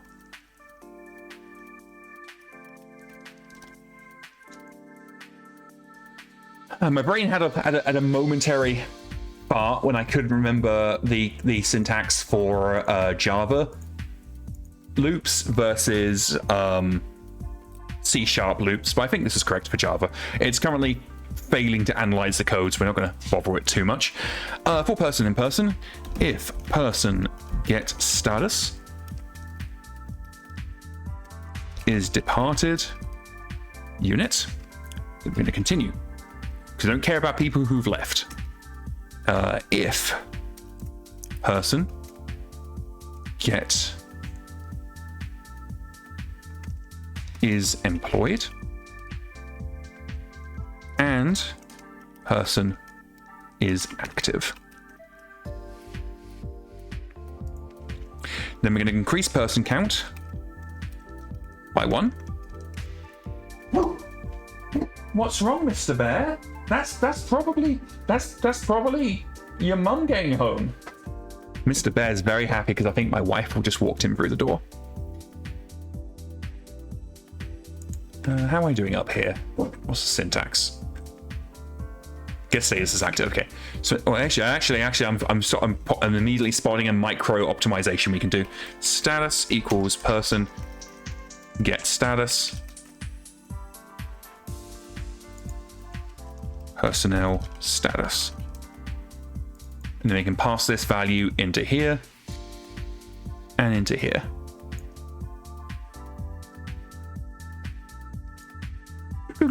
Down to the bottom.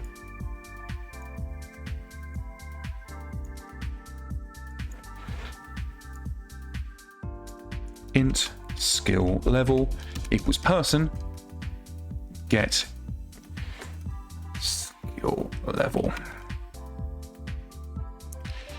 Jesus Christ, this is taking forever. What the hell is happening here? We're going to give the cache a moment to build. IntelliJ's being its usual wonderful fucking self.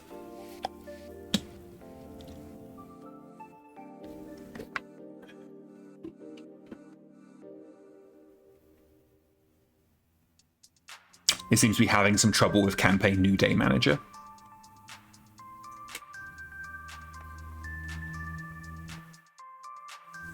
I'm really, really excited for the Fox Patrol Force Pack. I'm like, ooh, what mechs?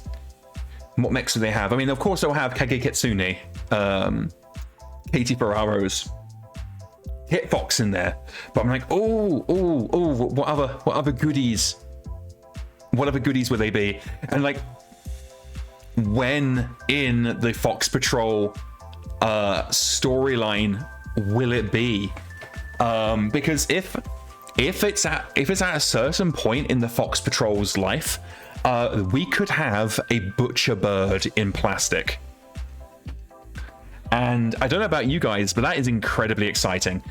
I can't remember what it's. I think it's like Iron Sparrow is the clan name, but it's a butcher bird.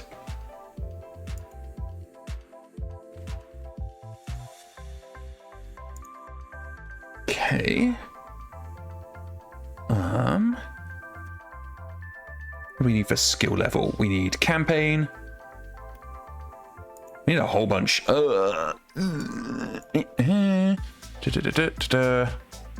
Split right. Okay, so we need to bring in campaign options. In fact, actually, Shazam.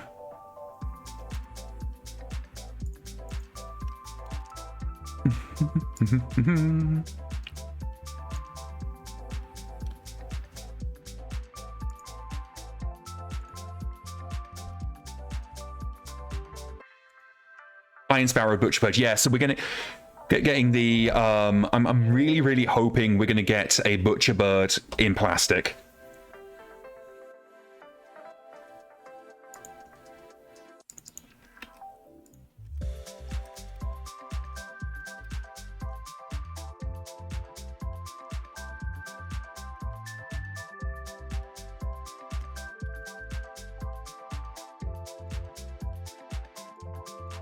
I'm still reading the most. I've only just started the most recent of the Fox Patrol anthologies, books, whatever it is. So I'm still like very early into the Fox Patrol, but I am so incredibly excited. I love the Fox Patrol.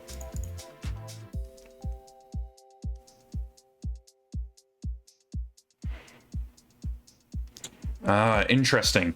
So the skill level's not the actual. Not what we're looking for. Get experience level.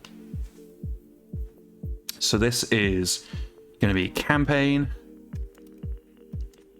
false, and true.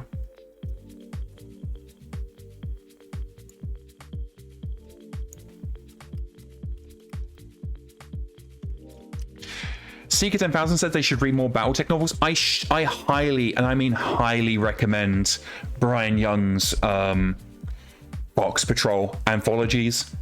They are incredibly good fun, and they're really easy reading as well. And they're also set in IllianiDev, so it's nice to get something from the current era.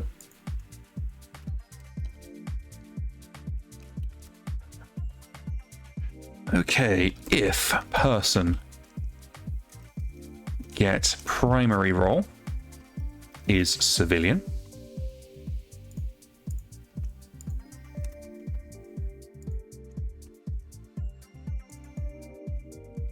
Experience level.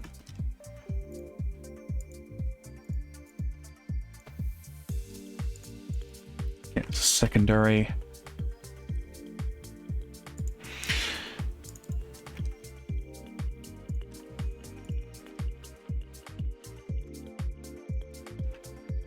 And we are absolutely going to be creating a utility method to do this, because this is not something that we're going to be doing with this much boilerplate.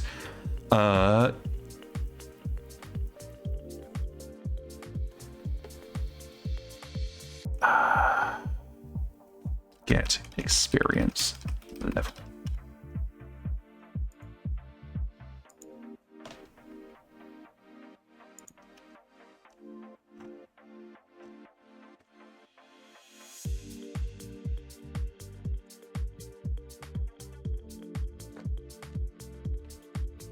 Honestly, actually, this is fine.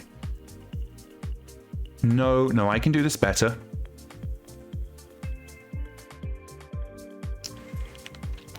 If I extract this and I go get experience level,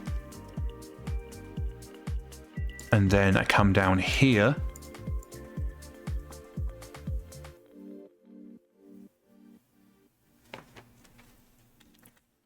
So I'm going to need... we don't need rolling total because I'm going to handle that elsewhere. So we need person. I don't need person. Do I need person? Yes, I need person. I need personnel role, and I need Boolean is primary. Actually, if I'm getting person, I can just do this. Personnel role equal role equal person. There we go. Thank you, autocomplete.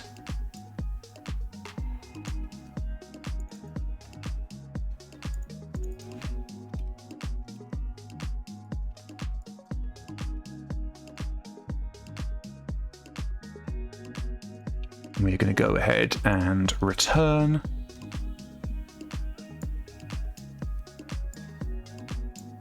And here we're going to return 0.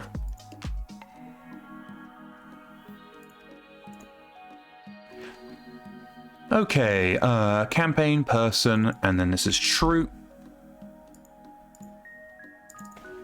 Int primary experience level. And then secondary experience level, secondary experience level.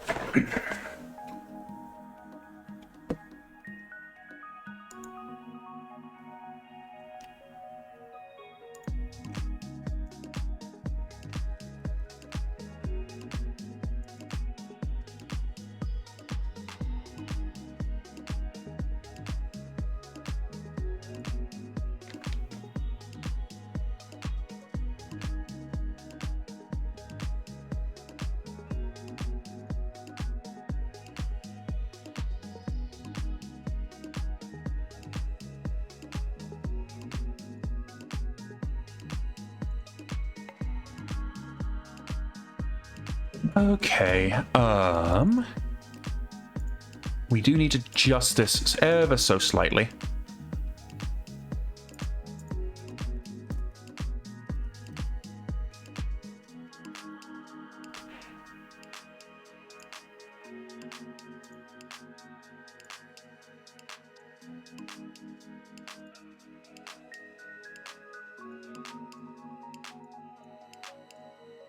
There we go. So we're going to go back up here. This time it's not primary. There we go. Okay.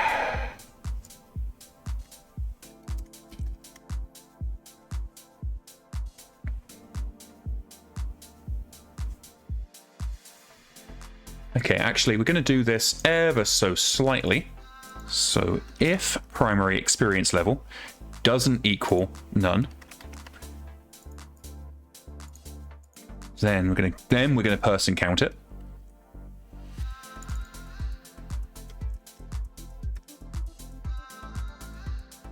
And then we are going to rolling total. There we go. And then we need to do the same for secondary.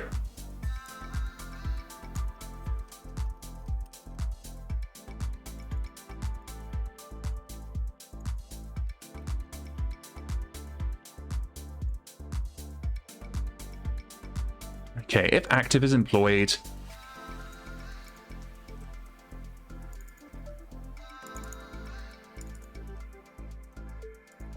total experience level. Oh, Seeker 10,000 is asking, what is your favorite non-classic BattleTech mech? Okay, that is a very cool question, and I would love to hear from the rest of you what yours are. Definitely pop that into chat. I can tell you mine, though. It is the Zaku 1. I am not a huge Gundam fan, but I love the Zaku 1. I love it because it just, you could see, and maybe the Zaku 2. Let me just double check which one Zaku 2 is.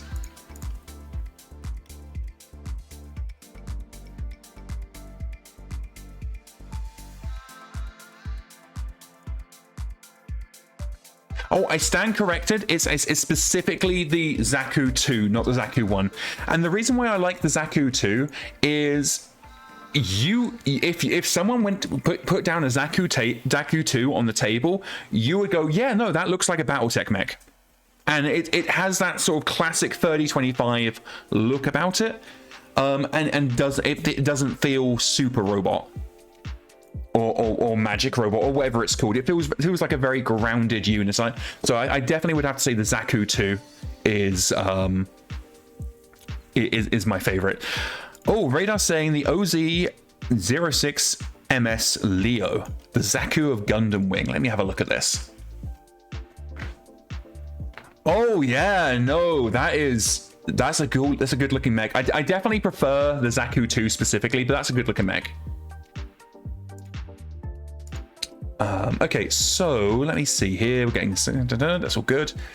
Getting experience level. All right, so that is. I need to increase person and experience. Okay, so this is actually, I can't segregate this out easily. So mean experience level is round.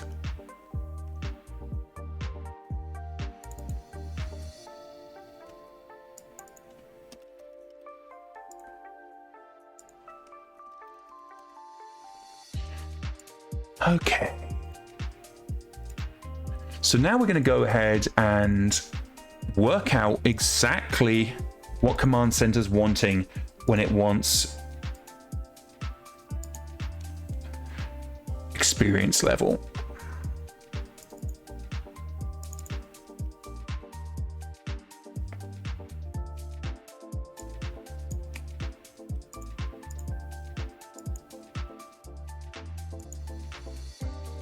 Okay, so it is wanting a skill level. Okay, we can work with that. Get reputation, get average skill, and this returns a skill level, so we need to work it with a skill level.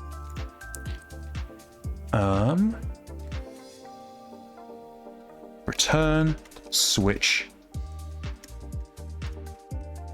int. Oh no, experience level, give me a second. We're going to have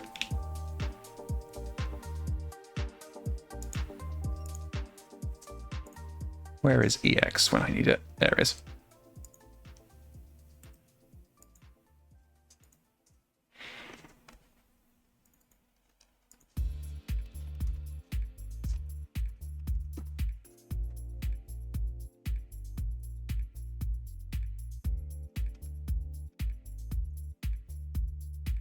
I'm not entirely sure it's returning back to that. Elite. Heroic. Legendary.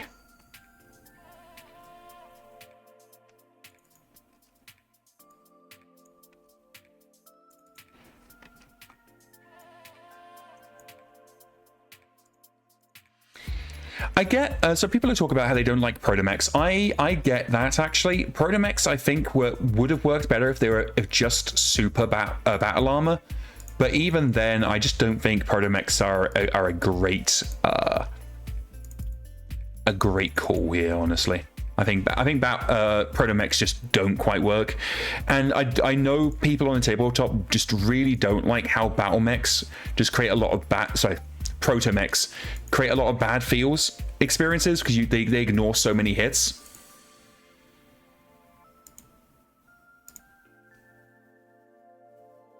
And as I did mention, we will still have the teasers at the end of this episode. Hammer says they're curious what the CGL does with the art rework on protomechs. I am more interested in the skills rework, but I agree. The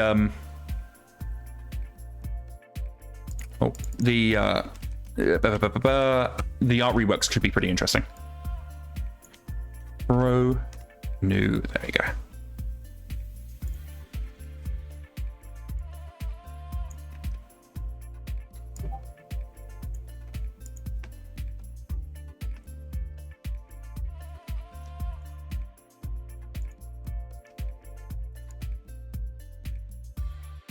Oh, never mind. I could just do...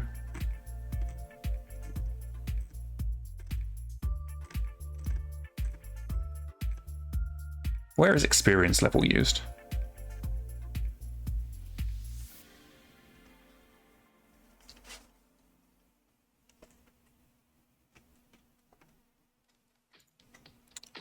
We're going to go ahead and add ourselves a little helper here.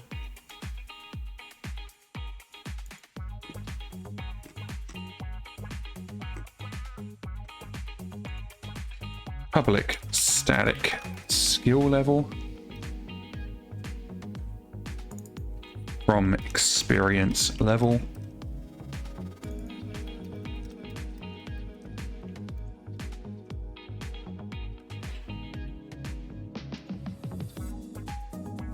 Oh shit, we can't do it from experience level here because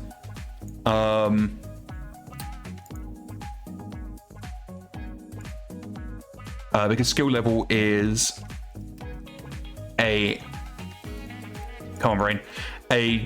MegaMek thing, whereas experience level is a MekHQ thing.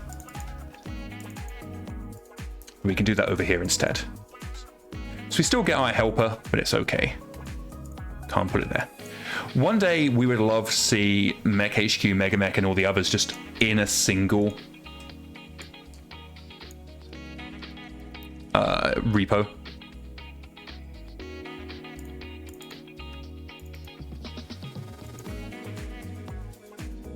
We're going to clamp it.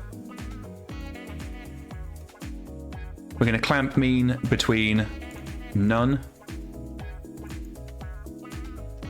and legendary.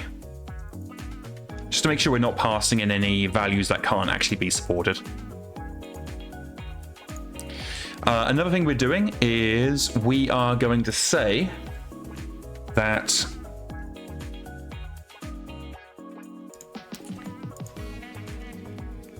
if person count equals 0, then we're actually going to return XP none.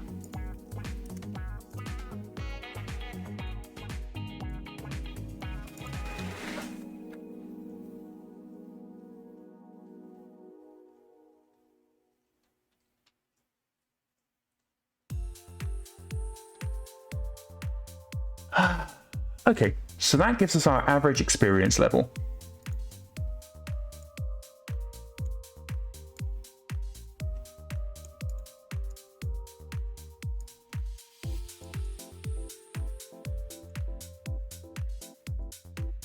What I'm trying to decide is how I'm going to handle the how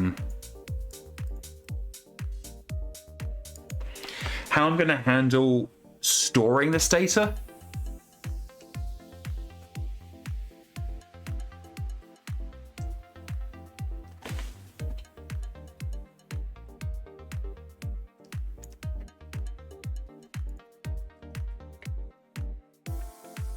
Okay, well, either way, this is a problem for future me.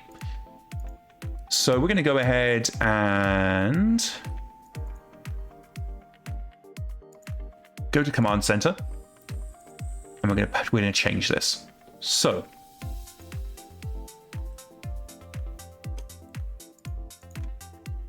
skill level equals average skill level.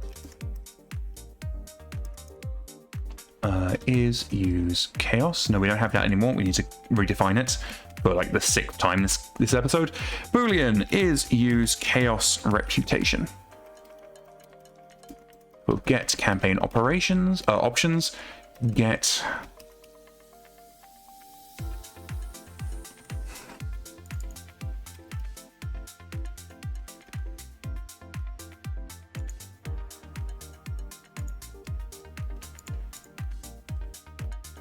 so average skill level is chaos reputation. Then we're going to go and call chaos reputation get chaos reputation. Get average experience level, which we're going to rename to average skill level.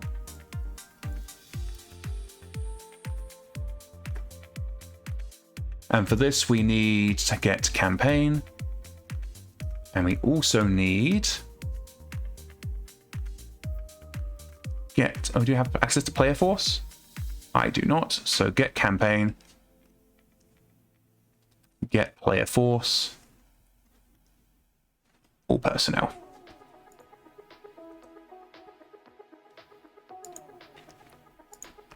If that isn't correct, then we are going to go and use the legacy system.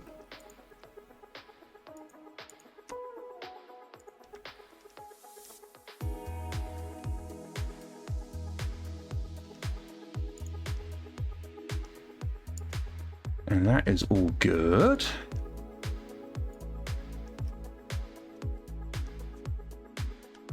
And then we can pass that into here.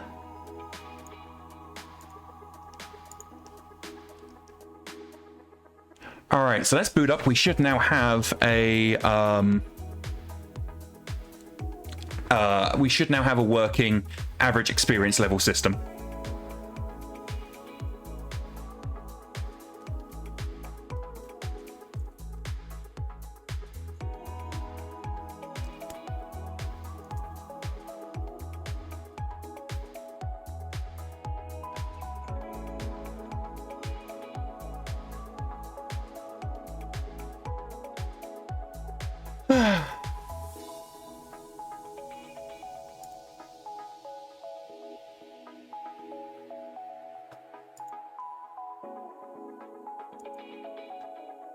Hum dilly dum dilly dum.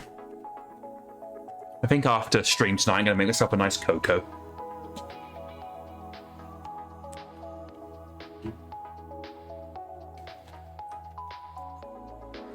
Okay, once more onto the breach. That's the wrong button.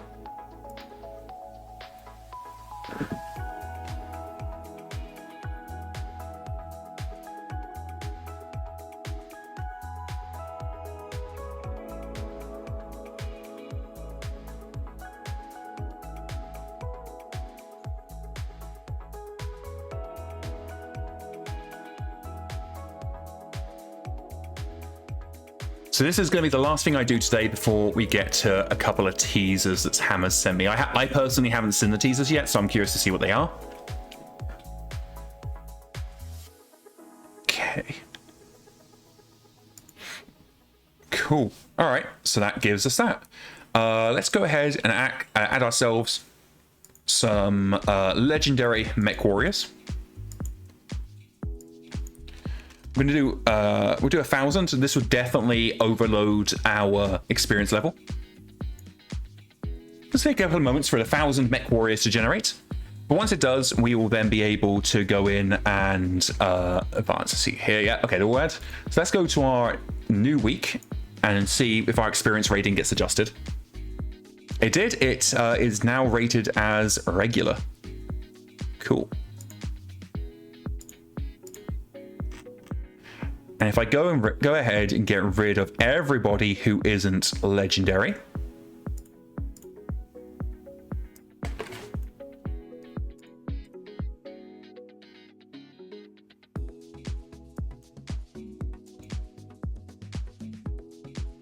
so take a couple of moments because a good chunk of people.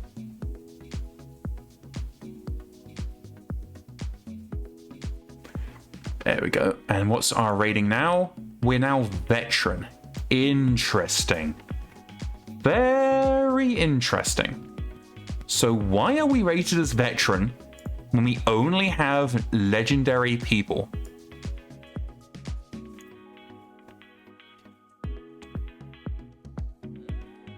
So let's advance day. In fact, I'm going to save to make sure I have a good save point for this. Okay, that's in the right place. The skill level is off. Interesting.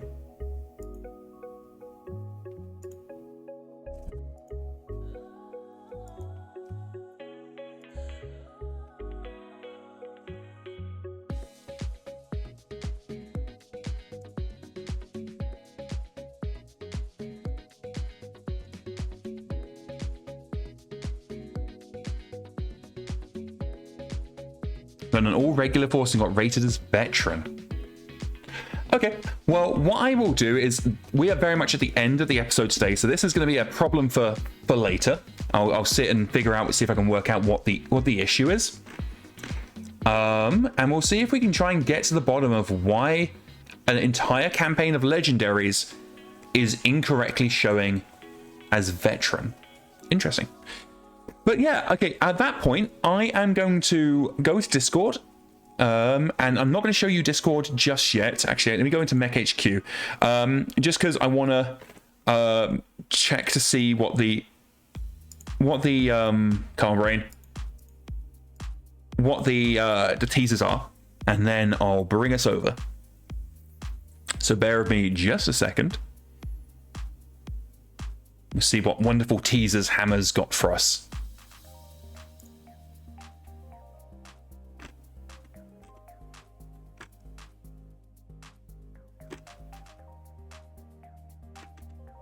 Okay, let's see here.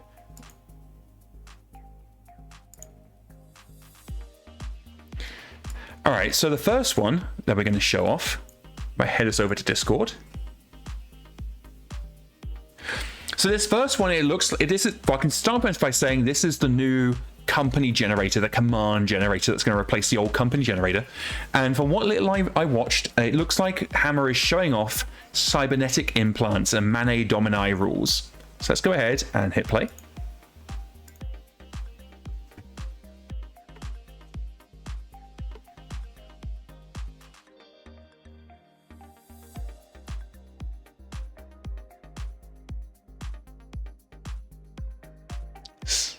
The formation mix, I think, is very, very cool. Ah, this is the big change. Okay. So here's Hammer's able to set up exactly how big of the force they want. I like the experience target being random. I see the current percentage on the right-hand side. Okay, I see.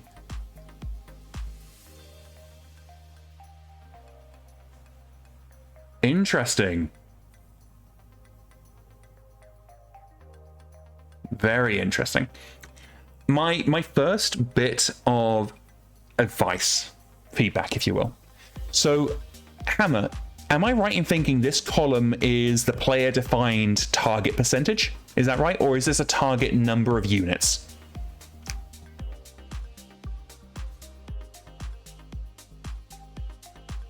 This target column here, what is this? Can you explain? Because if it's what I think it is, I do have a way we can make this a little bit shinier.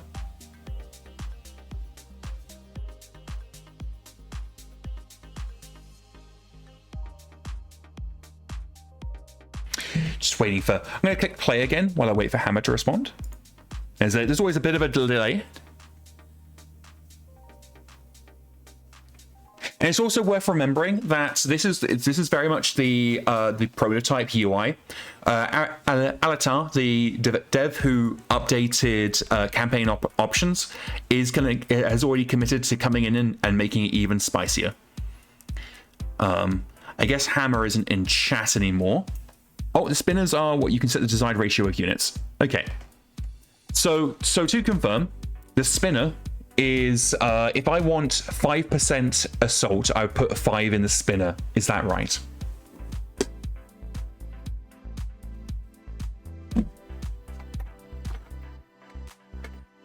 It is. Okay.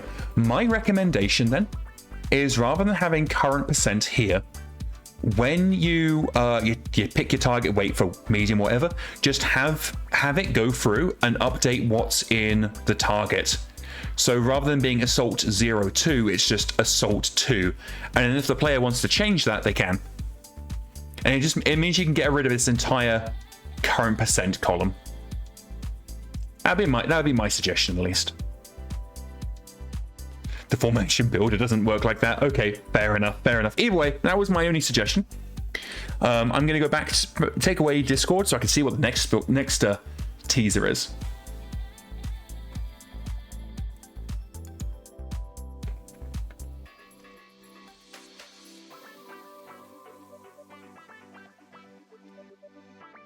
Okay, so this is the next one's going to be herding, so we need to go over to Safari, and Hammer has got us a nice little show and tell. So if you give me a second, I'm just getting set up.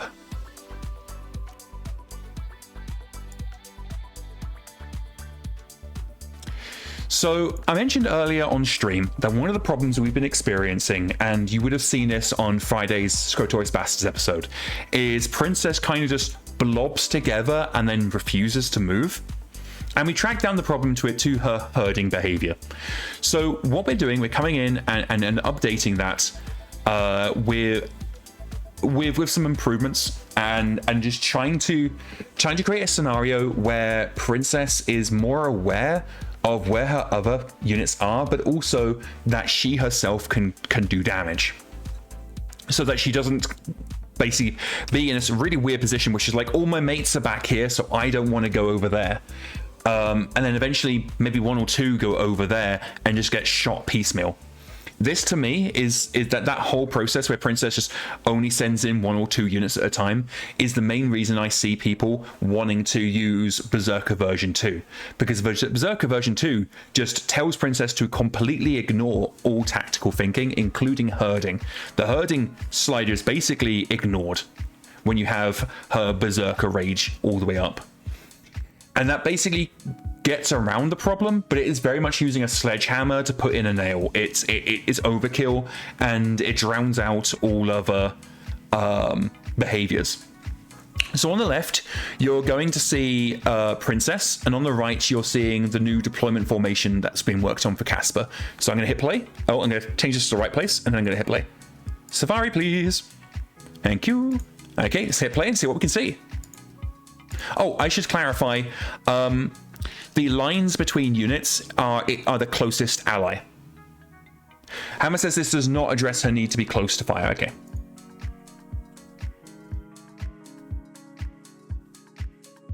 So you can see on the left, and I'm going to do this multiple times. So if you just watch on the left this time, you see Princess very early, just kind of bimbles over. She's very, very scattered, and you can see in this clump here, if I scroll it back,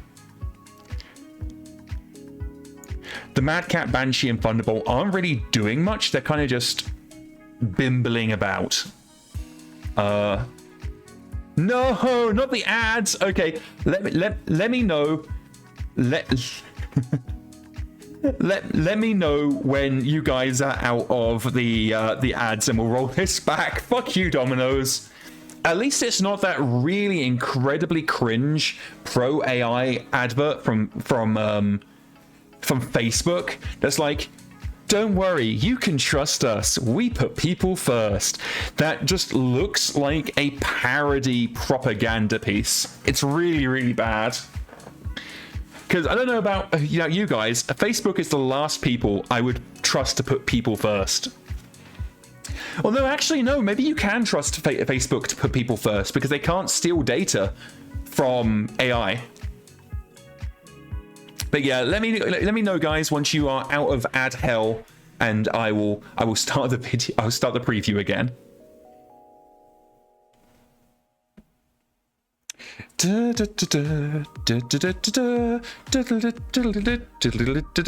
Mine's over. Okay, so we're gonna go ahead and assume the ads are over. So again, we're looking on the left, and Princess default is on the bottom. Let me just double check this is right. The left is stock Princess. Okay, so yeah, so we're watching again, and watch on the left video, and you see right around here, if I scroll it back, the Mad Cat, the Banshee, and the Thunderbolt. Watch them in particular, and you'll see that they don't really do much.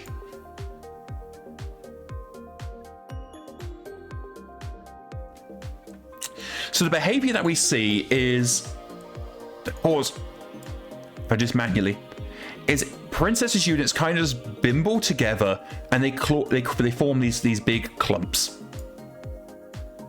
and everybody's not really progressing. Like especially over here, you can see it really, really bad in the top left. How the Stalker, the Warhammer, the Thunderbolt, and the Banshee are just clumping together and then refusing to advance. While the Awesome, the Battlemaster, I think that's another Awesome, and the Thunderbolt again are just clumping together. They're not really committing. So the Orion and the Mad Cat, the VTR, whatever that is, and the Zeus are getting stuck in. And essentially, if this was a player, if you pretend that Blue was a player, you'd be able to just wipe out this lance on its own, because it's not really being supported by the rest of the company. So we continue advancing, and again, you can see the clumping happening up here and up here. They're not really involved in the fight.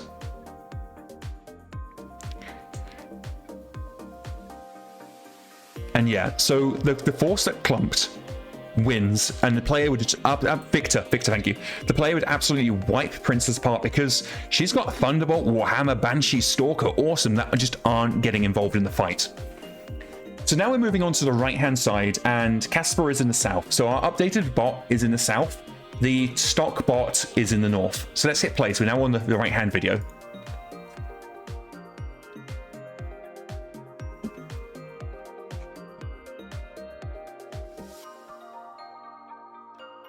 I think my wife was getting a phone call. So again, I'm going to go for it one more time, and then I'll do the slow playback. So again, the new bot is in the south.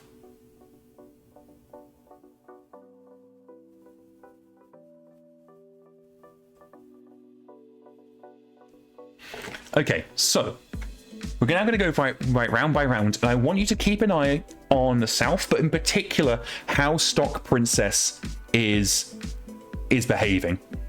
And you will also notice how she's deploying in formation. She's not all scattered about like the left.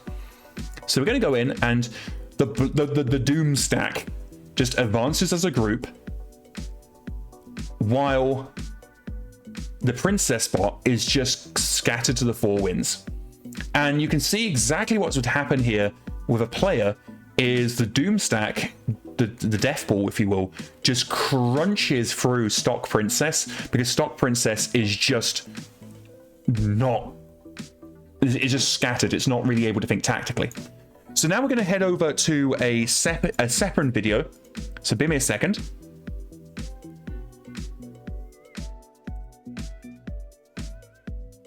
You have to give me just a second. My OBS is having a paddy.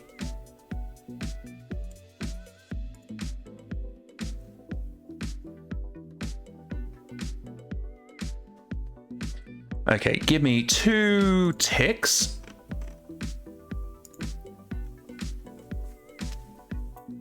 Okay. Just making sure I am in fact on the right page, so bear with me.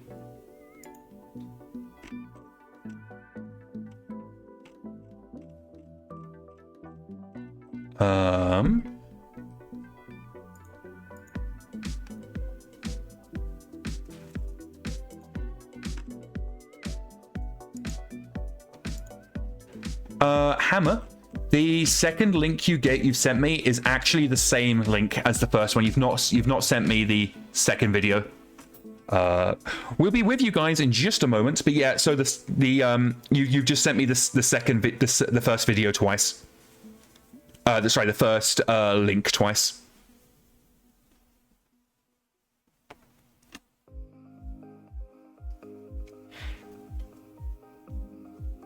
In fact, to speed things up, there's a bit of a lag. Claude overwrites the link. Oh, okay. It's all good. It's all good. Like, the stream's over, so we're just basically hanging out at this point. But yeah, so basically what we're trying to do is teach Princess that if she has the mass to commit to the charge, she should commit to the charge. She shouldn't dilly at the back going, I'm not sure. I'm scared. The enemy, they're everywhere. I outnumber them 10-1, but they're everywhere. And just trying to stop Princess from being so obsessed from being around her friends to the detriment of her strategy. We'll just wait for Hammer to get us the updated video, so bear with me. But Seeker 10,000 says that Princess is now using mass. Exactly. So the video is in the second. I see. So I actually showed the first video first.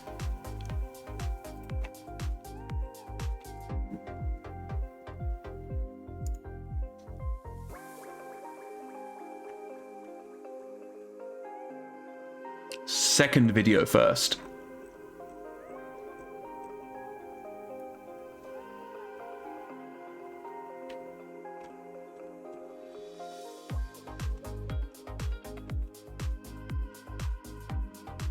Well, if we can't, the link is for the second video. Okay. Either way.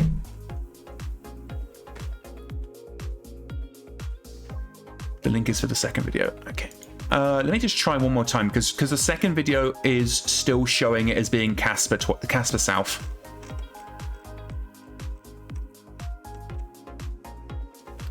Well, either way, rather than eating up my dinner time, we're probably going to end it here just because it looks like we're having some technical difficulties. Try the first video. Okay, the link to the first video is identical. The first video is what I showed you. And it looks like the first video has overwritten the second one.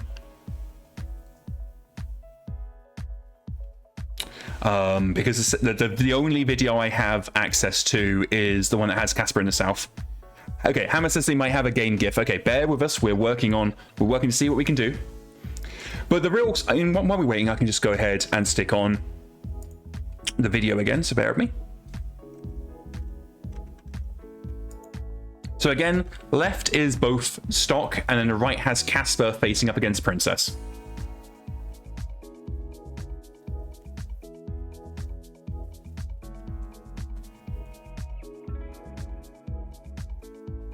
One of the things I saw, bear with me a second, I need to clear my throat.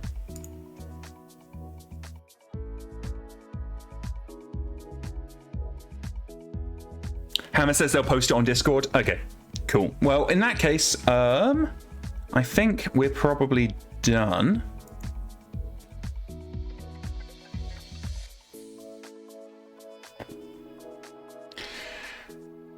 But yeah, I am very much crashing. So we're going to end the stream here. The second video, Hammer will be showing off on Discord.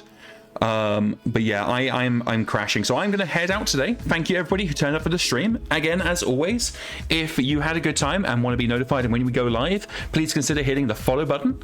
If you'd like to support the channel, you can do so through bits donations. You can subscribe to get access to a whole bunch of extra emotes, and if you want to donate directly to me, you can do so via the !tip button or command. But either way, thank you all, and I will wish you a lovely evening. And of course, I'll be here tomorrow, same bat channel, same bat time. Good night, all.